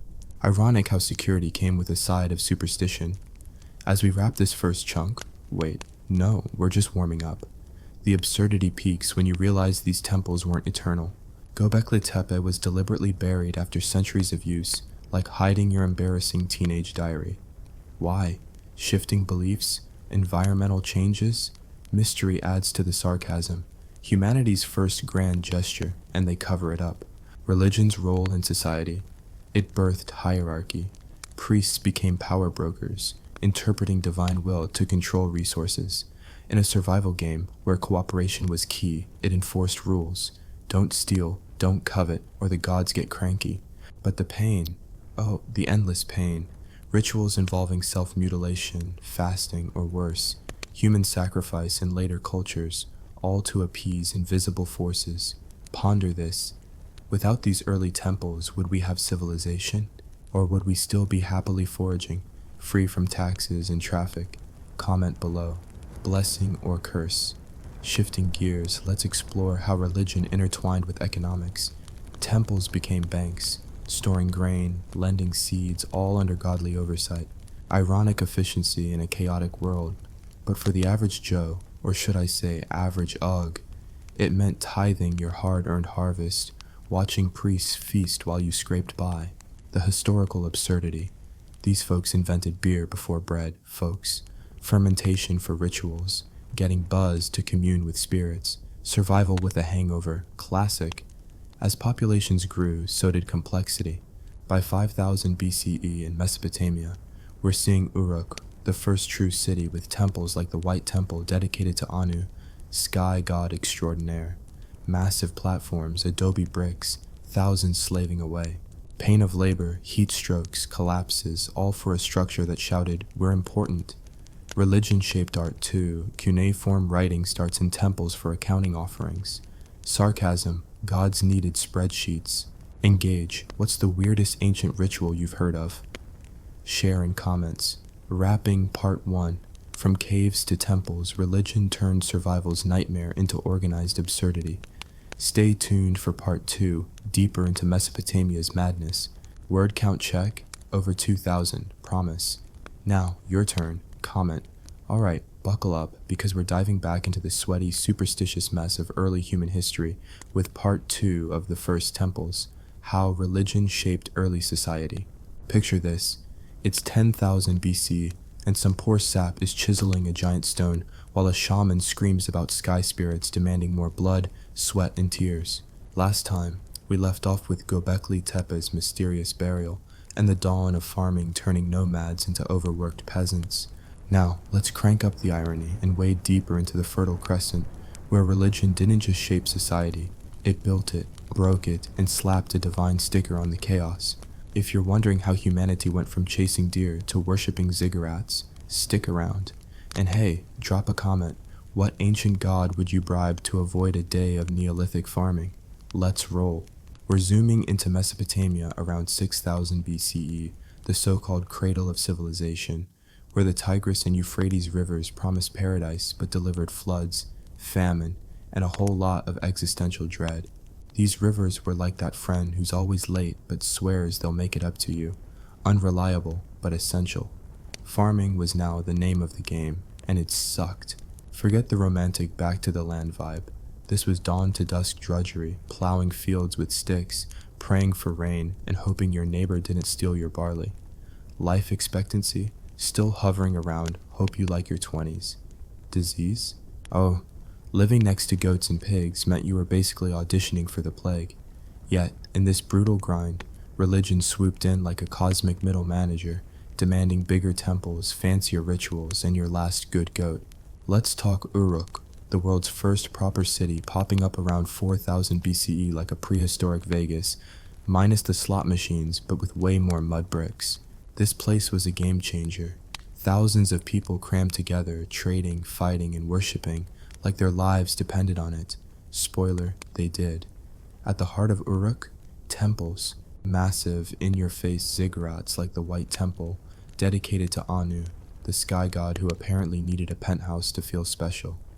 These weren't just buildings, they were statements. Imagine the pitch. Hey, let's stack 10,000 mud bricks into a giant staircase so the gods can pop down for a chat. The absurdity? Building these required armies of workers, half of whom probably collapsed from heat stroke or malnutrition. But religion said jump and society said how high? Here's the pain, served with a side of sarcasm. Constructing a ziggurat wasn't a weekend DIY project. You're talking about hauling clay from riverbanks, shaping bricks by hand and stacking them in the Mesopotamian sun. Think 110 degrees Fahrenheit with no sunscreen or Gatorade. Injuries were a given. Broken backs, crushed limbs, and if you slipped, you were a pancake under a brick pile. And for what? To make the gods happy, because apparently they were moody landlords who'd flood your fields if you didn't pay rent and devotion. The irony, these temples doubled as granaries, storing surplus food that priests controlled. So, while you're starving, the holy guys are munching on your barley, claiming it's for divine bookkeeping. Religion wasn't just about pretty buildings, it was the original power grab. Priests in Uruk weren't out there plowing fields. They were the first bureaucrats scribbling on clay tablets to track offerings. That's right, folks. Writing, one of humanity's greatest inventions, started because temples needed to know how many goats you owed the gods. Cuneiform, those wedge-shaped scratches, began as divine accounting. Ironic how the quest for spiritual salvation birthed paperwork. Priests became the gatekeepers of resources, deciding who got fed and who got to grovel. Equality? Kiss it goodbye. The temple economy created the haves and have-nots, with priests at the top, doling out divine favor like shady loan sharks. But let's not pretend this was all smooth sailing. Mesopotamia was a hot mess of rival city-states. Uruk, Ur, Eridu, each with their own gods and temples, all squabbling like reality TV contestants. Inanna, goddess of love and war, was Uruk's VIP, but down the river, Enlil or Marduk might be the headliner. Religion wasn't just spiritual, it was political. Temples justified wars. Our God says your land is ours, so hand it over or we'll sacrifice you to prove a point. The pain? Constant raids, enslavement, and the ever-present threat of your city being burned to the ground. Survival meant picking a side, and your side better have the stronger deity. Engage with me. If you were a Mesopotamian farmer, would you worship Inanna for love or Enlil for storms? Drop your pick in the comments and tell me why. Let's see who's got the best divine strategy. Now, let's get absurd. These temples weren't just for praying, they were cosmic party venues. Evidence from sites like Eridu suggests massive feasts. Think epic BBQs with roasted aurochs, flatbreads, and vats of beer. Yes, beer. Mesopotamians brewed it for rituals before they mastered bread, because apparently getting tipsy with the gods was priority number one. Picture the scene. You're a farmer, you've just hauled 50 pounds of grain to the temple as an offering, and now you're chugging fermented barley with a priest who's chanting about star alignments. Meanwhile, your kids are back home, eating dirt for dinner. The irony stings like a scorpion. Religion united people for feasts but left most scraping by. The rituals themselves? Oh, they were a circus of devotion and desperation. Animal sacrifices were standard. Slit a sheep's throat, let the blood pool, and hope the gods send rain. But it got darker. Some texts hint at human offerings in extreme cases. Droughts, wars, or just bad vibes. Imagine the terror. Sorry, Ugg, the omens say it's your turn to be the divine volunteer. No wonder people built bigger temples. Maybe they thought size would appease the gods' bloodlust. The pain of living under this system, constant fear of divine wrath, coupled with the physical toll of endless labor for temple projects. Zoom out for a second. Religion didn't just build temples, it built hierarchy. By 3500 BCE, Uruk had kings, Lugal, or big men, who claimed divine backing. Temples legitimized their rule. The gods chose me, so obey or burn. Sarcastic aside, nothing says divinely ordained like taxing your people into oblivion to build a palace next to the ziggurat. The average Mesopotamian?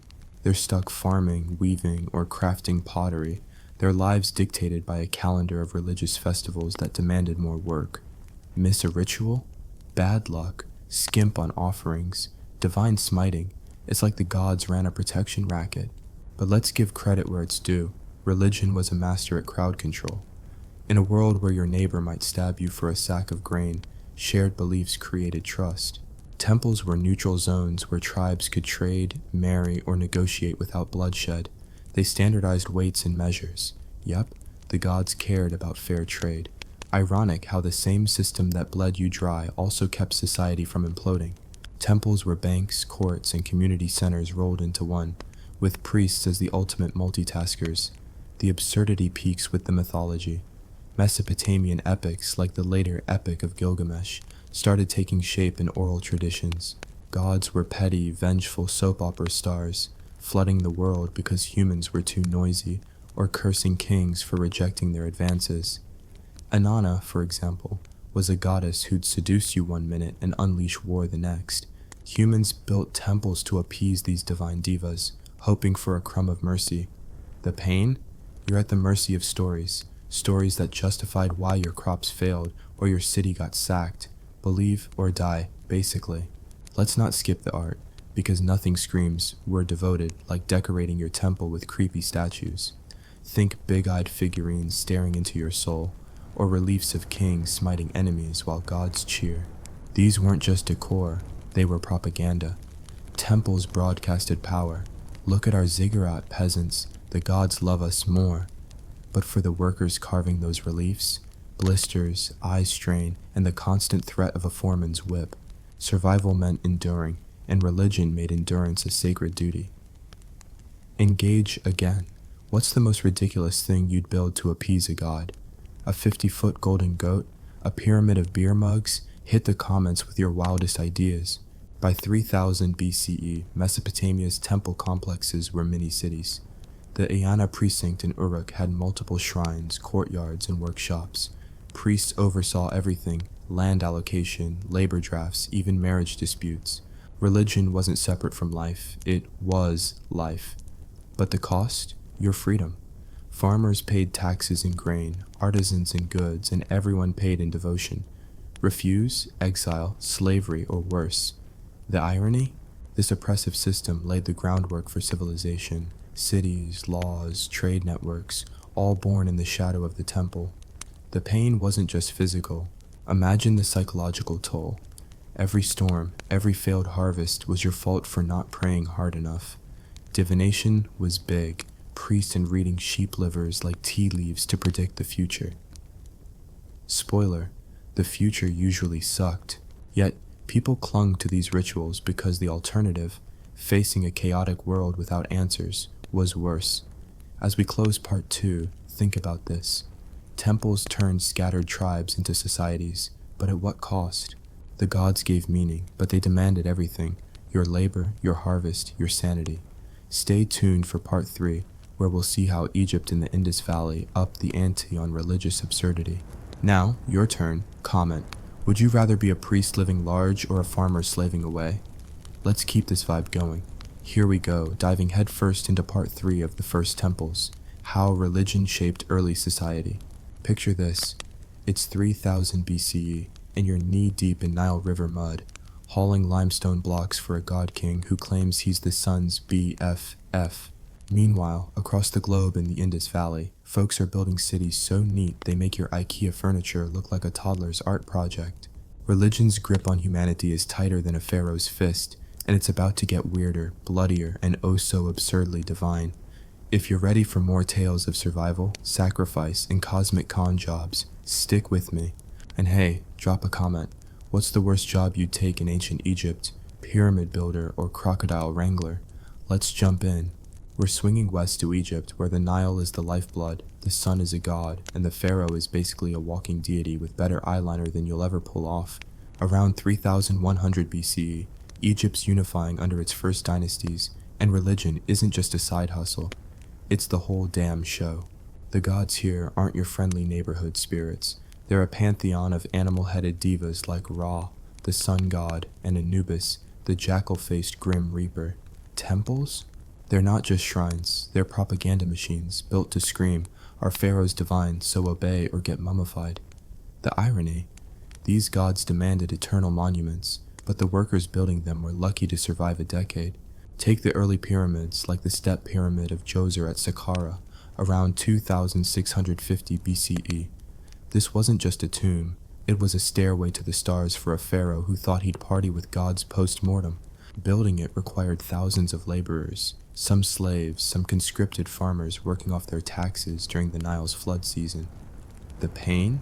Hauling 6-ton limestone blocks up ramps slick with mud, under a sun that could cook you faster than a microwave burrito. Accidents were common: crushed feet, snapped spines, and heat stroke that left you praying for Anubis to take you early. Sarcastic twist: you're building an eternal home for a god king while your own hut's collapsing back home. But let's zoom out. Egypt's temples, like those at Karnak later on, were more than tombs. They were economic hubs. Priests ran the show, controlling vast estates, granaries, and even breweries. Because yes, beer was divine too. Farmers paid tribute in grain, linen, or labor, while artisans churned out statues of Horus that looked suspiciously like the pharaoh's cousin. The absurdity? Priests claimed they were feeding the gods, but those offerings mysteriously ended up in their bellies.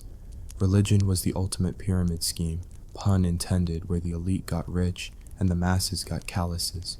Now, let's talk rituals, because Egypt took extra to a whole new level.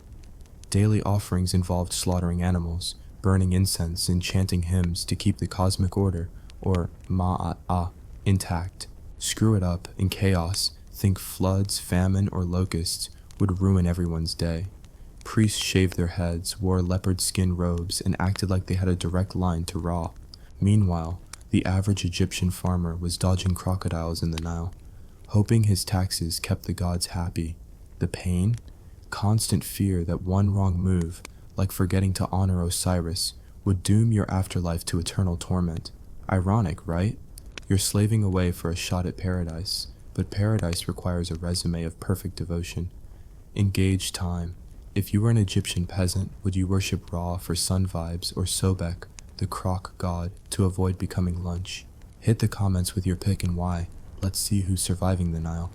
Now let's jet across to the Indus Valley where things get weirdly organized. Around 2600 BCE, cities like Harappa and Mohenjo-Daro are thriving, and they're so orderly you'd think they had an ancient HOA. Streets in perfect grids, plumbing that puts your apartment's leaky faucet to shame, and standardized bricks like they invented Lego. But religion? It's a bit of a mystery, and that's where the absurdity kicks in. No grand ziggurats or pyramids here, just small shrines, seals with funky horned figures, and what might be the world's first yoga influencer, the so-called Pashupati seal guy meditating with animals. The pain of survival in the Indus? Less dramatic than Egypt, but no picnic. Monsoons could wipe out your crops, and trade routes meant dealing with sketchy merchants who'd rob you blind. Religion here seems quieter. No blood-soaked altars, that we know of, but it still shapes society. Bathing pools, like the Great Bath at Mohenjo-Daro, suggest ritual cleansing, maybe to purify your soul or just to flex on your neighbors with your squeaky clean vibe. Ironic how they mastered drainage systems before most cultures figured out toilets, yet their gods stayed silent on what it all meant. Seals and figurines hint at a proto-Hindu vibe, bulls, fertility goddesses, and that meditating dude who might be an early Shiva. But here's the kicker. No written records explain it. The Indus script is still a cryptic middle finger to archaeologists, so we're guessing based on clay trinkets and educated vibes. Religion likely tied communities together, with priests or elders leading rituals to ensure good harvest or safe trades. The absurdity? These hyper-organized people built cities that lasted centuries, then vanished around 1900 BCE, leaving us with more questions than a philosophy major at a job interview. Back to Egypt, where the afterlife obsession hits peak crazy. Temples weren't just for the living, they were prep centers for eternity. Mummification was a 70-day ordeal, gutting, drying, and wrapping bodies like cosmic burritos, all so the pharaoh could flex in the afterlife. Priests charged a fortune for spells from the Book of the Dead, promising safe passage past demons and jackals. The pain? Only the elite could afford it. Commoners got a dirt nap, hoping their good deeds outweighed their heart on Anubis's scales. Sarcasm alert. Nothing says fair like a system where eternal life depends on your bank account. Violence wasn't absent either. Egypt's early unification came with blood. Think Narmer, the first pharaoh, smiting enemies on his famous palette like a divine action hero. Temples glorified this, with reliefs showing gods cheering as pharaohs crushed skulls. Religion justified conquests. Ra says this land is ours, so deal with it. Meanwhile, in the Indus, peace seems more the vibe, but don't be fooled. Trade disputes or resource scarcity could spark clashes, and religion likely sanctified the winners. Let's get absurd again. In Egypt, animal worship was next level.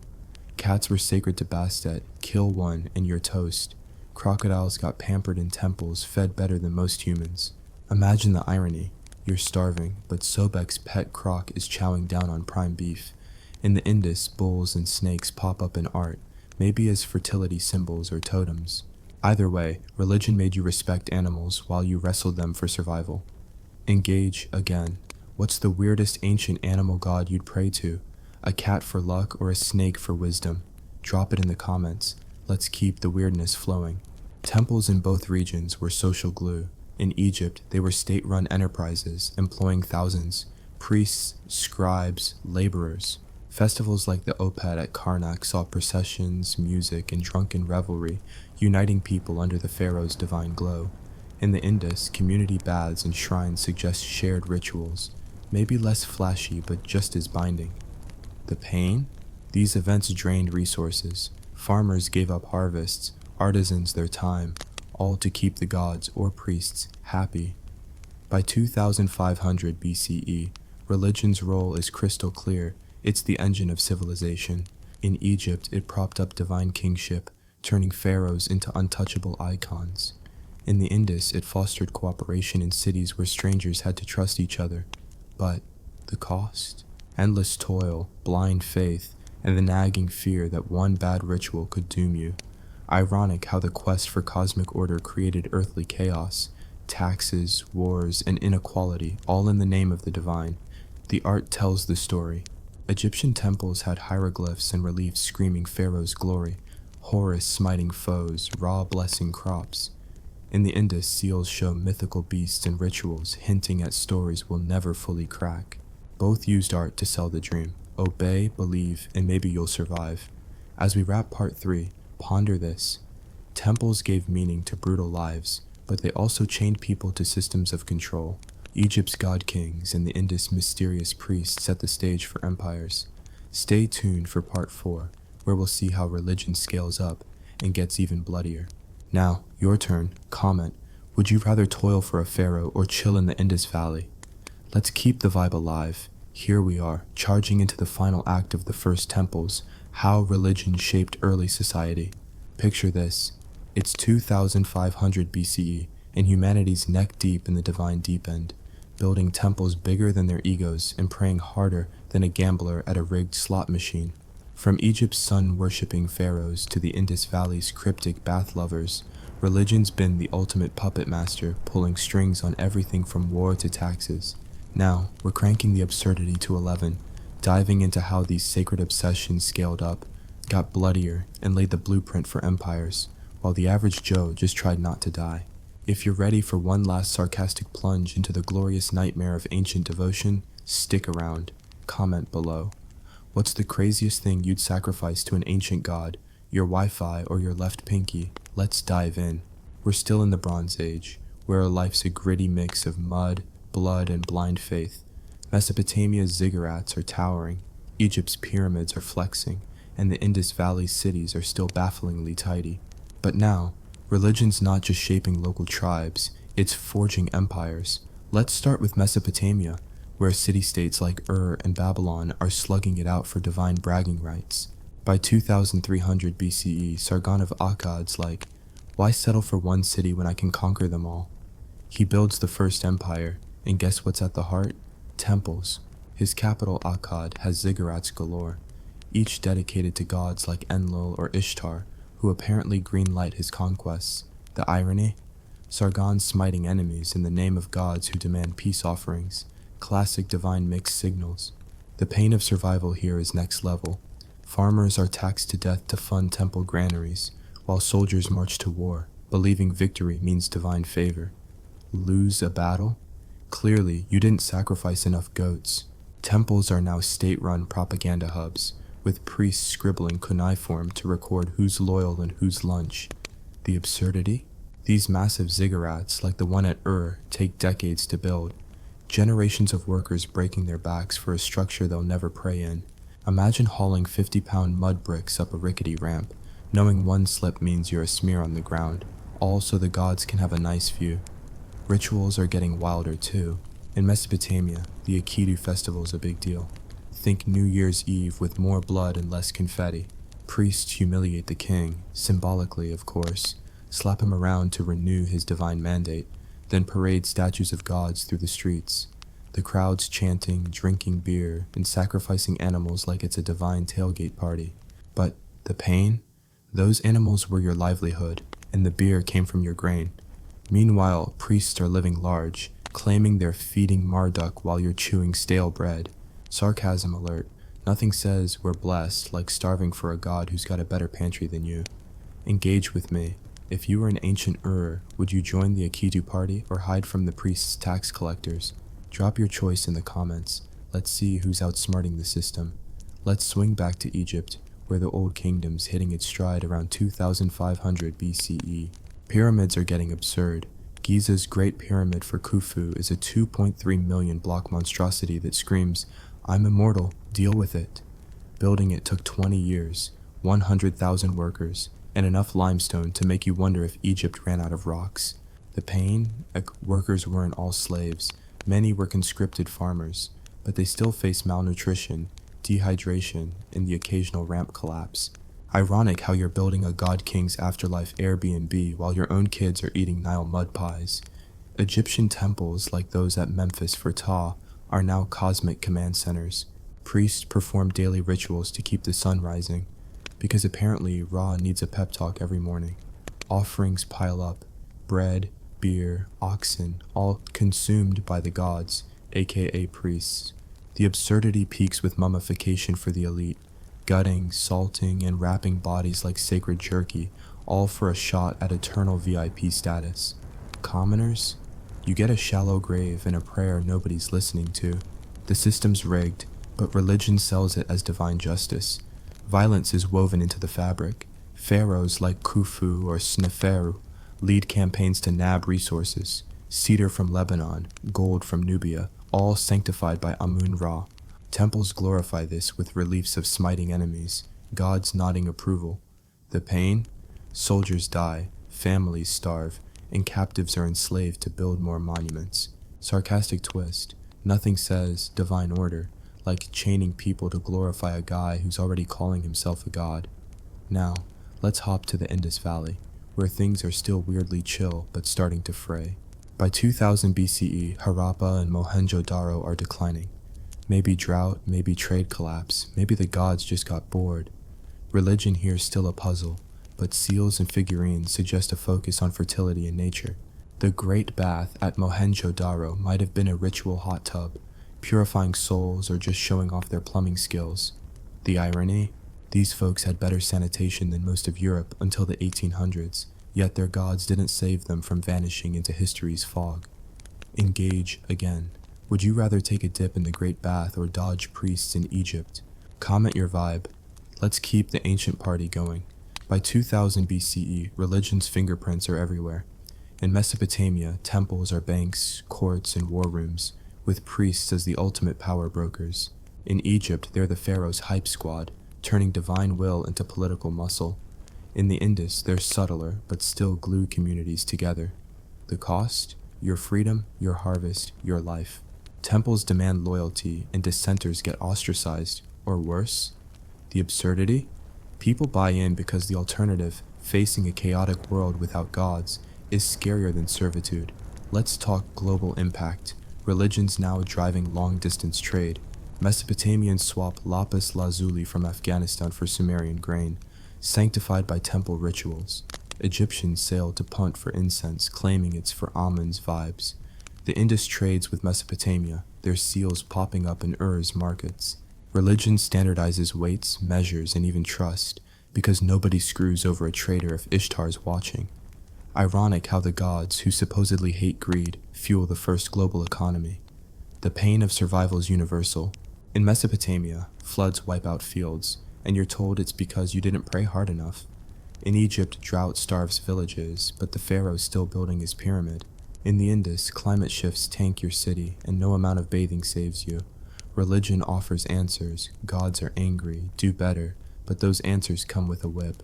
Sarcasm. Thanks, divine wisdom, for blaming us for your bad weather. Art's still a propaganda tool.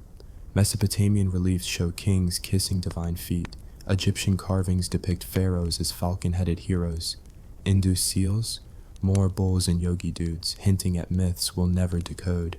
These images aren't just pretty, they're psychological warfare, convincing you the system's eternal. The pain? Artisans work to exhaustion, carving for gods who don't tip. By 1800 BCE, we see the seeds of collapse. Mesopotamia's empires wobble. Too many wars, too little water. Egypt's old kingdom crumbles under greedy nobles and weak pharaohs. The Indus cities ghost out, leaving empty streets. Religion tries to hold it together, but even gods can't fix overpopulation or drought. The irony? Temples built to defy time outlast the societies that birthed them. Engage one last time. If you could revive one ancient temple, Ur's ziggurat, Giza's pyramid, or Mohenjo-Daro's bath, what's your pick and why? Drop it in the comments. Let's end this with a bang.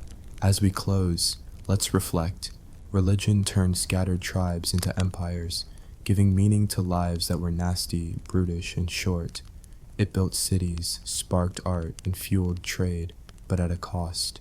endless labor, blind devotion, and the constant threat of divine punishment. The absurdity? We're still doing it, chasing meaning, building monuments, hoping the universe notices. From Göbekli Tepe's buried pillars to Giza's eternal stones, religion shapes society by promising order in a world that loves chaos. This is the end of our wild ride through ancient temples. Thanks for sticking with me through the sarcasm, pain, and cosmic jokes. One last comment challenge. What's the modern equivalent of an ancient temple? Your office, your gym, or something else? Share below and let's keep the history vibes alive. You think your dating life is a disaster? Imagine your first date ending with your future husband, who is also your cousin, drunkenly passed out on the floor. And that's not even the worst part of your wedding night. Meet Caroline of Brunswick, the woman who took one look at the British royal family and thought, I can make this so much worse. This isn't a fairy tale. It's a front row seat to the most spectacularly public and petty royal divorce in history, a story so scandalous it almost brought down the monarchy. So, buckle up, because we're about to dive into a world of powdered wigs, public humiliation, and a queen who simply refused to be erased.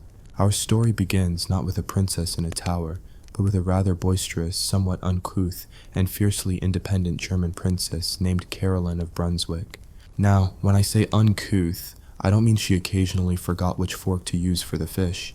I mean her idea of personal hygiene was, let's say, optional. Her fashion sense was what you might call aggressively eccentric, and her conversation starters often involved graphic details of her past lovers. In the rigidly formal courts of 18th century Europe, Caroline was a human-shaped record scratch. She was loud, she was proud, and she was about to be shipped off to England to marry a man who would come to despise her with the passion of 1,000 fiery suns. Who was this lucky groom? None other than George, Prince of Wales, the future king, George IV. Picture the most spoiled, self-indulgent man-child you can possibly imagine. Give him a crown, an enormous budget, and a crippling sense of entitlement. That's George. He was a man of extravagant tastes, with a waistline to match. He loved art, architecture, and women, just not the one he was being forced to marry. By the time our story starts, George was already neck-deep in debt, secretly and illegally married to the love of his life, a Catholic widow named Maria Fitzherbert, and generally living a life that would make a rock star blush. So why, you ask, would this paragon of hedonism agree to marry a German princess he'd never even met? One word, money. George's debts were astronomical, a mountain of glittering IOUs that threatened to bury him. Parliament, ever the killjoy, agreed to pay them off, but with one little condition: he had to get married, properly married, to a Protestant princess, a suitable Protestant princess. And so the great royal wife hunt began. The choice fell upon Caroline of Brunswick. Why her? Well, she was Protestant, she was royal, and perhaps most importantly, she was available. Descriptions of her were mixed. Some said she was vivacious and good-humored. Others hinted that she was coarse, indiscreet, and had a rather cavalier attitude towards bathing. George, hearing these conflicting reports, sent one of his courtiers, the Earl of Malmesbury, to go and inspect the goods, so to speak. Malmesbury's diaries from this little trip are a masterclass in polite panic. He really does, to coach Caroline on how to be a proper English princess. He gently suggests that perhaps she might want to wash more often. He advises her that blurting out stories about her ex-boyfriends to strangers might not be the best look. He even tries to give her a crash course in not being, for lack of a better term, a complete and utter social liability. Caroline's response to all this unsolicited advice was essentially, thanks, but no thanks. She was who she was, and she wasn't about to change for some foppish English prince she'd never laid eyes on. This, right here, is the core of our story. It's the clash of an immovable object, Caroline's stubborn refusal to conform, and a truly unstoppable force, George's monumental ego and his loathing for everything she represented. The journey to England was an omen of things to come. The seas were rough, the mood was tense, and Malmesbury was likely sweating through his silk waistcoat, praying for a miracle. And then came the moment of truth, the first meeting. It has gone down in history as one of the most disastrous first impressions of all time. Imagine the scene. Caroline, probably a bit disheveled from the journey, is presented to her future husband. She tries to kneel before him. He, in a moment of pure, unadulterated theatrical horror, recoils. He takes one look at her, doesn't say a word, and walks over to Malmesbury. His first words as he laid eyes on his bride-to-be, "Harris, I'm not well. Pray get me a glass of brandy." A glass. He needed a glass of brandy just to cope with the sight of her. It wasn't just a drink, it was a statement, a declaration of war.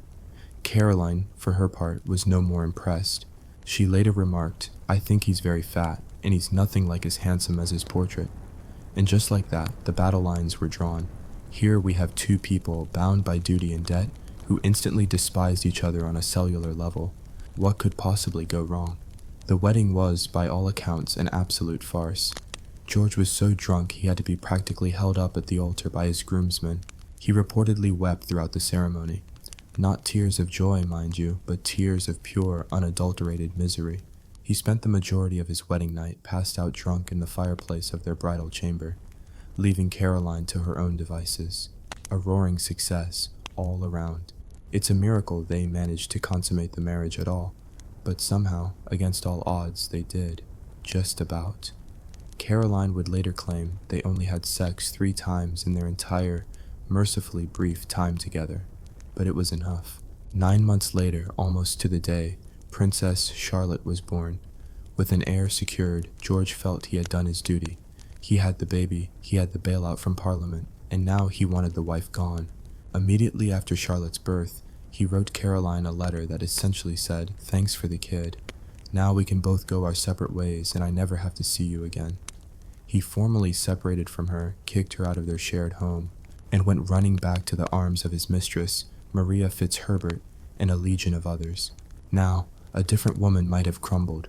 A different woman might have packed her bags, accepted a quiet country estate, and faded into obscurity. But Caroline of Brunswick was not a different woman. Oh no. Being cast aside by her husband wasn't the end of her story. It was the beginning of her career. She was about to become the biggest thorn in the side of the British establishment, a walking, talking, scandal-generating machine who would use the one thing she had, her public platform as the wronged wife, to wage a war of attrition against the most powerful man in the country. Caroline set up her own rival court, a chaotic bohemian affair that was the polar opposite of George's stuffy, formal world. It was filled with artists, writers, and political radicals. Anyone and everyone who had a bone to pick with the Prince of Wales. She was deliberately provocative. She wore revealing dresses, she spoke her mind, and she cultivated a public persona as the victim of a cruel, debauched husband. And the public? They absolutely ate it up. You see, George was not a popular man. He was seen as a spendthrift, a womanizer, and a drunken buffoon who cared more about his cravats than his country. The common people despised him, and in Caroline, they found a champion. She became a symbol of defiance against an out-of-touch and corrupt monarchy. The enemy of my enemy is my friend, as the old saying goes, and the people of England were more than happy to befriend this loud, messy, and very, very public princess. They saw her not as a coarse German, but as an underdog, a woman fighting back against a system designed to crush her. This is where things get really interesting. George, incensed by Caroline's growing popularity and her flagrant disregard for his authority, decided he needed to get rid of her for good. He couldn't just keep her at arm's length. He needed to destroy her reputation completely. So he launched what would become known as the Delicate Investigation. He assembled a team of spies and informants to dig up dirt on Caroline, to find any evidence of adultery or misconduct that he could use to divorce her and strip her of her titles. His spies followed her every move. They interviewed her servants, bribed her friends, and dredged up every rumor, every piece of gossip they could find. The investigation centered on a young boy named William Austen, whom Caroline had adopted. George's cronies tried to prove that William was, in fact, Caroline's illegitimate son, the product of an affair. This was the nuclear option.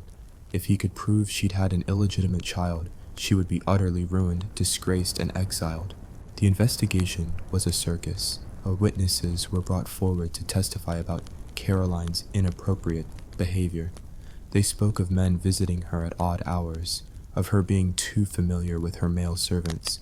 It was a classic smear campaign, designed to paint her as a woman of loose morals, unfit to be a princess, unfit to be a mother. But it backfired. spectacularly. The investigation found no conclusive evidence that William Austen was her son, or that she had committed adultery. The whole thing just made George look like a paranoid, vindictive bully. It solidified Caroline's image as the persecuted wife, the damsel in distress, and it made the public love her even more. They held rallies in her support, they printed pamphlets defending her honor, and they sang songs mocking the Prince of Wales. Every attempt George made to push her down only seemed to lift her higher in the public's estimation. What do you think? Who was truly the villain in this royal drama? The boorish princess or the vindictive prince? Let me know your thoughts in the comments below. Was Caroline a calculated political operator, or just a woman trying to survive an impossible situation? This is just the beginning of our story, folks. She hasn't even left for Europe yet, where things are about to get a whole lot weirder. So stick around for part 2, where we follow our chaotic queen on a grand tour of scandal, complete with a new, even more outrageous entourage, and a boat party that would make a Roman emperor blush. You think you've seen petty? You haven't seen anything yet. So, where were we? Ah yes, Caroline of Brunswick, the people's princess / royal pain in the neck, had just won round 1 against her husband, the portly and perpetually petulant Prince George. She had survived the delicate investigations, a ham-fisted attempt to frame her for adultery, and in doing so, had become a folk hero. George was left looking like a fool, and Caroline was left in a very strange, very English kind of limbo. She was a princess, yes, but one who was fundamentally unwanted. She was a wife, but one who was banished from her husband's sight. She was a mother, but one who was only allowed to see her own daughter, the vivacious and beloved Princess Charlotte, for a couple of strictly supervised hours a week. This last part was the real cruelty. George knew that Charlotte was Caroline's only real joy, her only real connection to the life she was supposed to have had. So, naturally, he used the child as a weapon. He restricted access, he poisoned Charlotte's mind against her mother, and he did everything in his power to sever their bond. For years, Caroline languished in this gilded cage. She held court at her home in Blackheath, a bizarre and chaotic salon of political malcontents, struggling artists, and general weirdos. While George's court was a stuffy affair of rigid etiquette and whispered pleasantries, Caroline's was a noisy, messy, and frankly more interesting party. She was playing the part of the wronged woman to the hilt, and it worked. But it was a hollow victory. She had the love of the people, but she was desperately lonely and trapped. Then came 1814. Napoleon was defeated, the war was over, and London was ready to throw the biggest party Europe had ever seen. The Tsar of Russia, the King of Prussia, and every prince, duke, and general who mattered descended on the city for a victory lap. And who was the host of this glittering affair?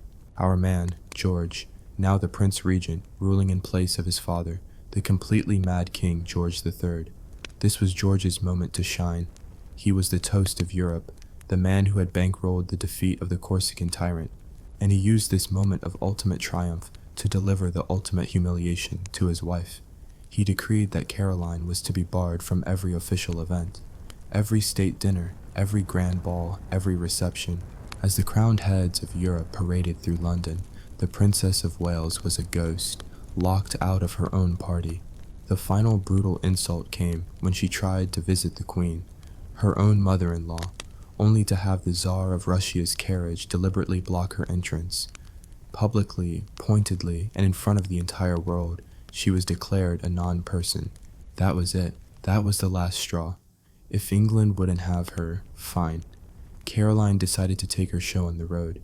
She packed her bags, negotiated a hefty annual allowance of £35,000, a king's ransom at the time, and sailed away from the dreary shores of England, vowing never to return.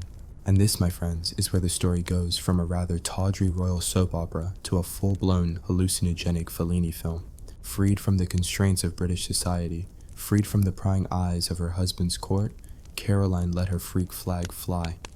And I mean, she hoisted it up the mast, fired a cannon in its honor, and did a wild jig on the deck. Her travels across Europe and the Mediterranean became the stuff of legend. She shed the last vestiges of royal decorum like a snake shedding its skin. Her wardrobe became a spectacle of transparent fabrics, plunging necklines, and feathered headdresses that would make a Las Vegas showgirl say, "Isn't that a bit much?" She surrounded herself with an entourage that can only be described as a traveling circus of grifters and oddballs. But one member of this motley crew soon rose above the rest. His name was Bartolomeo Pergami. When he first entered Caroline's service, he was a handsome, strapping, but ultimately unremarkable Italian ex-soldier, hired as a courier. Within months, he was her everything.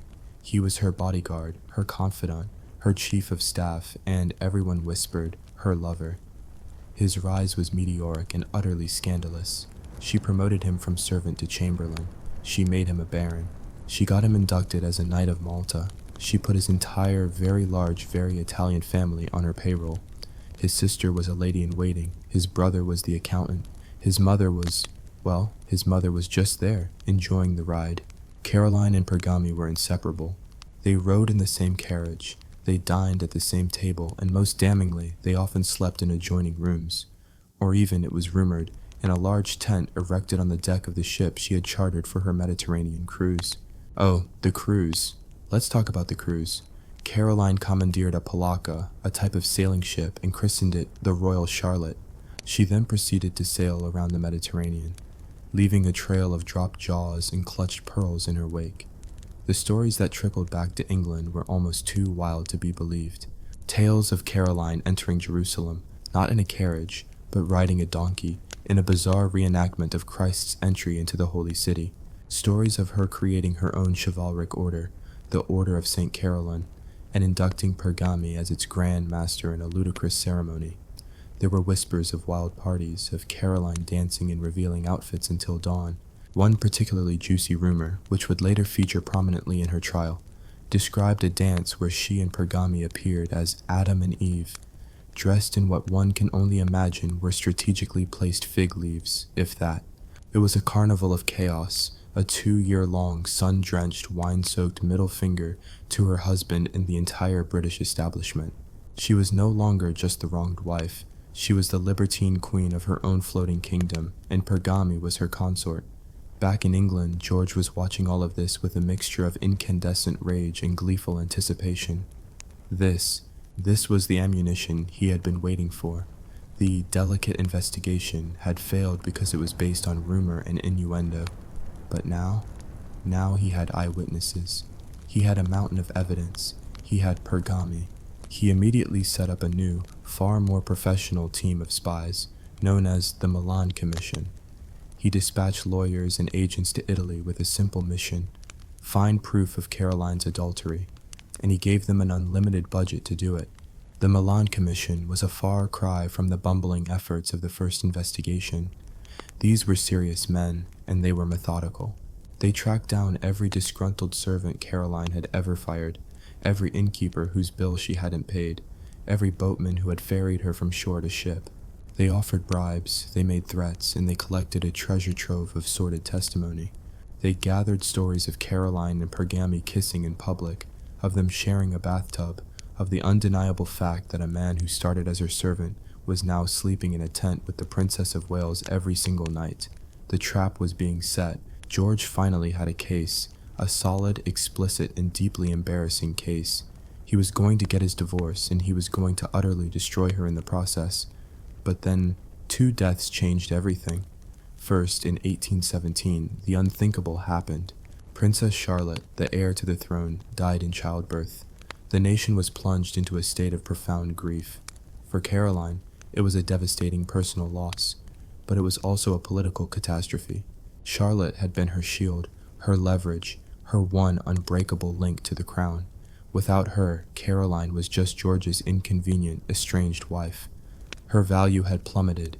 Then, in January 1820, old King George III finally died. After years of madness, the king was dead, which meant that the Prince Regent, our George, was now King George IV. And whether he liked it or not, his runaway, scandalous Mediterranean cruising wife was, by law, Queen Caroline.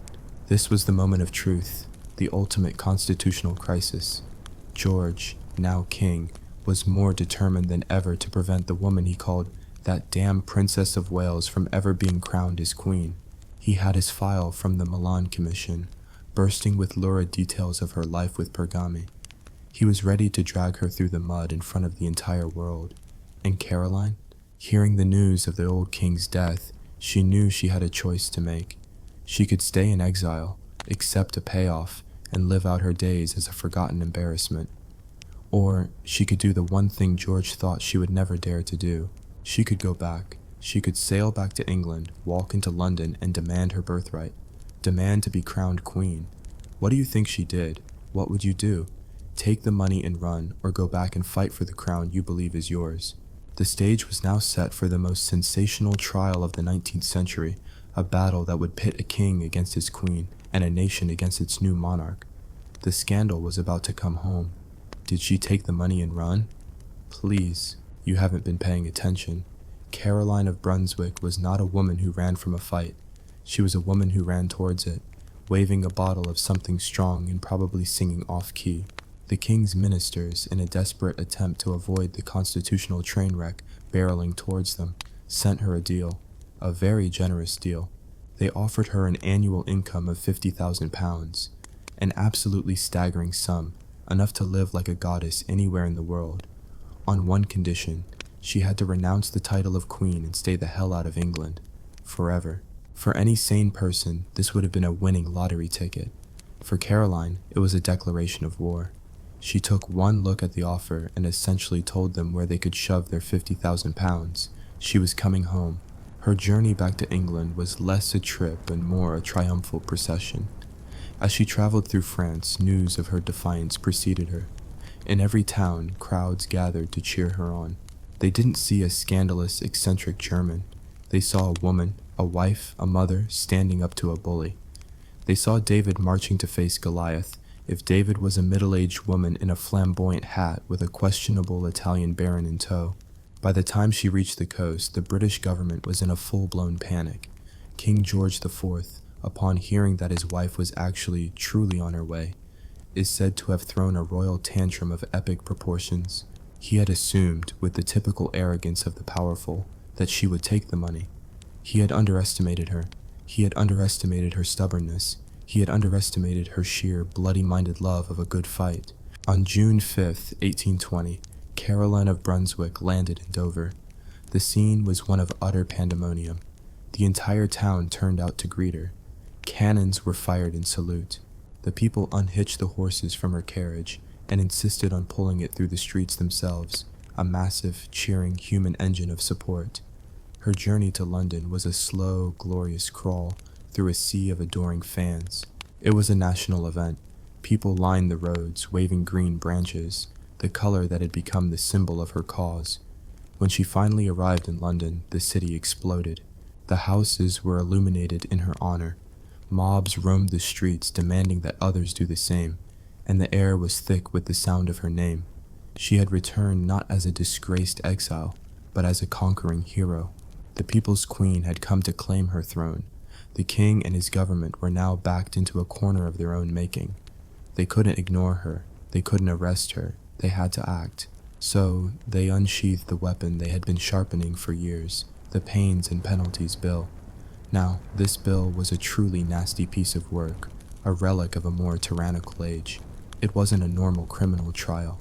In a normal trial, you need evidence beyond a reasonable doubt, a jury of your peers. The Pains and Penalties Bill was something different. It was an act of parliament, a law designed to punish a single specific person without a proper trial. It was, to put it bluntly, a legislative assassination. The bill had two goals. First, to strip Caroline of her title as queen, and second, to annul her marriage to George. And on what grounds? You guessed it, her alleged adultery with one Bartolomeo Pergami. Every sordid detail of her private life, real or imagined, was about to be served up for public consumption in the highest court in the land, the House of Lords. This wasn't just going to be a divorce case, it was going to be the trial of the century, a political spectacle that would lay bare all the hypocrisy, corruption, and sheer absurdity of the British monarchy. London went into a frenzy. It was the hottest ticket in town. You couldn't get a seat in the House of Lords for love nor money. The newspapers printed every word of testimony, and they flew off the shelves. People who couldn't read would gather in pubs to have the latest reports read aloud. Souvenirs were made, plates, mugs, handkerchiefs, all bearing Caroline's image. This was the O.J. Simpson trial of the Regency era. and the entire nation was glued to their seats. Caroline, for her part, assembled a legal dream team, led by the brilliant and ambitious lawyer, Henry Brougham.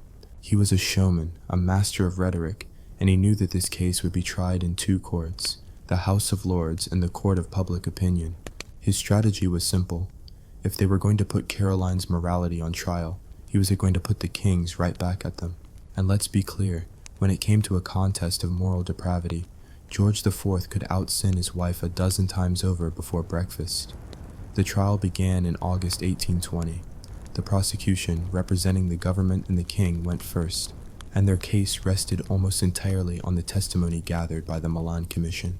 They began to call their witnesses, a conga line of disgruntled Italian servants, chambermaids, couriers, and cooks, all of whom had been paid handsomely for their stories. And what stories they were. The star witness was a man named Theodore Majocchi, a former servant of Caroline's. He was supposed to be the nail in her coffin. Under questioning, he gave lurid accounts of Caroline and Pergami's familiarity. He spoke of them dining alone, of Pergami's bedroom being close to Caroline's, of seeing Pergami in a state of undress. The lords leaned in, listening intently, but then came the cross-examination. Henry Brougham rose, and with a series of sharp, cutting questions, he began to dismantle Majocchi's testimony. Whenever Brougham pressed him on a specific detail, a date, a location, Majocchi would respond with the same infuriating phrase in his thick Italian accent, "Non mi ricordo." I don't remember. Again and again he said it, "Non mi ricordo, non mi ricordo." The phrase became an overnight sensation. It was a joke across the country. It was printed on cartoons, sung in pubs. Majocchi, the prosecution's star witness, had been exposed as a forgetful, unreliable, and almost certainly coached perjurer. The rest of the prosecution's witnesses didn't fare much better. There was the chambermaid who claimed she saw them kissing through a keyhole, but under cross-examination admitted she was in a room down the hall at the time. There was the boatman who described the infamous tent on the deck of the ship, where he swore he saw them in a position of indecency, but his testimony kept changing. One of the most damning and frankly hilarious moments came when a witness, a Swiss maid named Louise Demont, was forced to admit that she had written fawning letters to her sister praising the princess at the same time she was supposedly gathering evidence against her. She tried to claim she wrote the positive things in case the letters were intercepted, a classic "I was just pretending" defense that no one bought for a second. The prosecution's case was a farce. It was built on a foundation of bribed witnesses, hearsay, and keyhole-peeping gossip. Day after day, the evidence presented in the House of Lords became more and more ridiculous, more and more salacious. They talked about the shape of the beds, the state of the laundry, the contents of the chamber pots. It was a national humiliation, but it wasn't Caroline who was being humiliated, it was the king. Every lurid detail that was meant to paint Caroline as a whore only served to highlight the fact that George IV was a vindictive, cruel man, willing to spend a fortune of the public's money to publicly destroy his own wife. The public, who had loved Caroline before, now saw her as a martyr. Support for her reached a fever pitch. The army was said to be on the verge of mutiny in her name. The revolution, which had been so brutally suppressed in France, felt like a very real possibility on the streets of London. The prosecution had rested its case, having thrown all the mud they could find. The whole world was now watching, waiting to see if any of it would stick. Now, it was the defense's turn. What secrets did they have up their sleeve? And how far were they willing to go to save the Queen? The biggest bombshell of all was yet to be dropped. The prosecution had fired its volley of wet spaghetti, and it had mostly just slid down the wall. Now, it was Henry Brougham's turn. He rose to give his opening statement for the defense, and what followed was one of the most masterful pieces of legal rhetoric and thinly veiled threat in British history. He didn't just defend Caroline, he went on the attack. He painted her as a woman hounded from her home, spied upon by her husband's agents, and now being judged by his paid cronies. He was brilliant, he was witty, and he was absolutely savage. But everyone in that chamber, and indeed everyone in the country, knew that Brougham was holding one final card up his sleeve. A card so powerful, so dangerous, it was known simply as recrimination. The strategy of recrimination was essentially the legal equivalent of a suicide vest. It meant that if the king insisted on accusing the Queen of adultery, The Queen's lawyers would, in turn, formally accuse the king of the very same thing, and George's private life was a veritable sewer of adultery, debauchery, and scandal. Brougham could have kept the court busy for a decade just listing the king's mistresses, but there was one affair, one secret, that was more dangerous than all the others combined. It was the king's secret and very illegal marriage to the Catholic widow, Maria Fitzherbert. This was the nuclear option. To bring up the Fitzherbert marriage in a public trial would not just be embarrassing, it would be a constitutional crisis. Under the Act of Settlement of 1701, no monarch could marry a Roman Catholic and keep the throne. To even suggest that George had done so was to question the very legitimacy of his reign. Brougham, in his speech, danced right up to the edge of this abyss. He spoke of a delicate and perilous topic he might be forced to broach, a line of defense that could involve the country in confusion. He didn't have to say her name. Everyone knew exactly what he was threatening. It was a perfectly executed act of legal blackmail. He was telling the king and his government, "You back off, or I will burn this entire institution to the ground." The government was in an impossible position. Their case was falling apart. The public was on the verge of open revolt. And now, the defense was threatening to delegitimize the king himself. They started to look for an exit ramp, but George, stubborn and consumed by hatred, insisted they press on. So, the trial lurched forward. The defense decided not to call their own slate of witnesses. They didn't need to. Brougham's cross-examinations had already done the job. Their case rested on the simple, powerful argument that the prosecution had utterly failed to prove its own. Now came the vote. The Pains and Penalties Bill had to pass 3 separate readings in the House of Lords to become law. The first vote was on the principle of the bill. It passed, but narrowly. The second reading was the crucial one, the vote on whether Caroline was actually guilty of adultery. The tension was unbearable. The lords, many of whom were personally loyal to the king or held government positions, were under immense pressure, but they were also terrified of the mob outside. The bill passed its second reading by a majority of just 28 votes. It was a victory, but a perilously thin one. The final stage was the third reading, the vote on the divorce clause itself. By now, support for the bill was hemorrhaging. Even those who believed Caroline was probably guilty were realizing that the political cost of pushing this through was simply too high. When the final votes were counted, the bill passed by a majority of just 9. 9 votes, out of hundreds of lords. It was a victory so pathetic, so pyrrhic, that it was in fact a total defeat. The Prime Minister, Lord Liverpool, rose to his feet. He acknowledged the minuscule majority, and declared that, given the public mood, there was no hope of the bill ever passing the House of Commons. Therefore, he was withdrawing it. The words had barely left his mouth when the chamber erupted. Brougham was mobbed by cheering supporters, but the real explosion was outside. As the news spread through London, a roar went up from the crowd that had been waiting for days. The city went absolutely insane. People danced in the streets. Strangers hugged each other. An impromptu parade began, and for 3 straight nights, London was illuminated in a blaze of glory. Every window was filled with candles. Those who refused to light up their windows had them smashed by the joyous, drunken mob. Caroline of Brunswick had won. The people's queen had faced down the entire might of the British state, and she had brought it to its knees. It was her greatest triumph. It was also her last. Victory, it turned out, was a hollow prize. She had her title, she had her name, but she was still utterly alone. The king, more bitter and hateful than ever, refused to grant her a palace, a proper income, or any of the dignities befitting a queen. She had won the public war, but in the private, daily reality of her life, she was still an outcast. The popular frenzy that had carried her to victory soon died down, and she was left in a kind of royal limbo. The final, pathetic act of this tragedy came a year later in July 1821. It was time for George IV's coronation. This was the moment he had been dreaming of his entire life, a spectacle of pomp and pageantry designed to solidify his rule and erase the memory of the scandalous trial.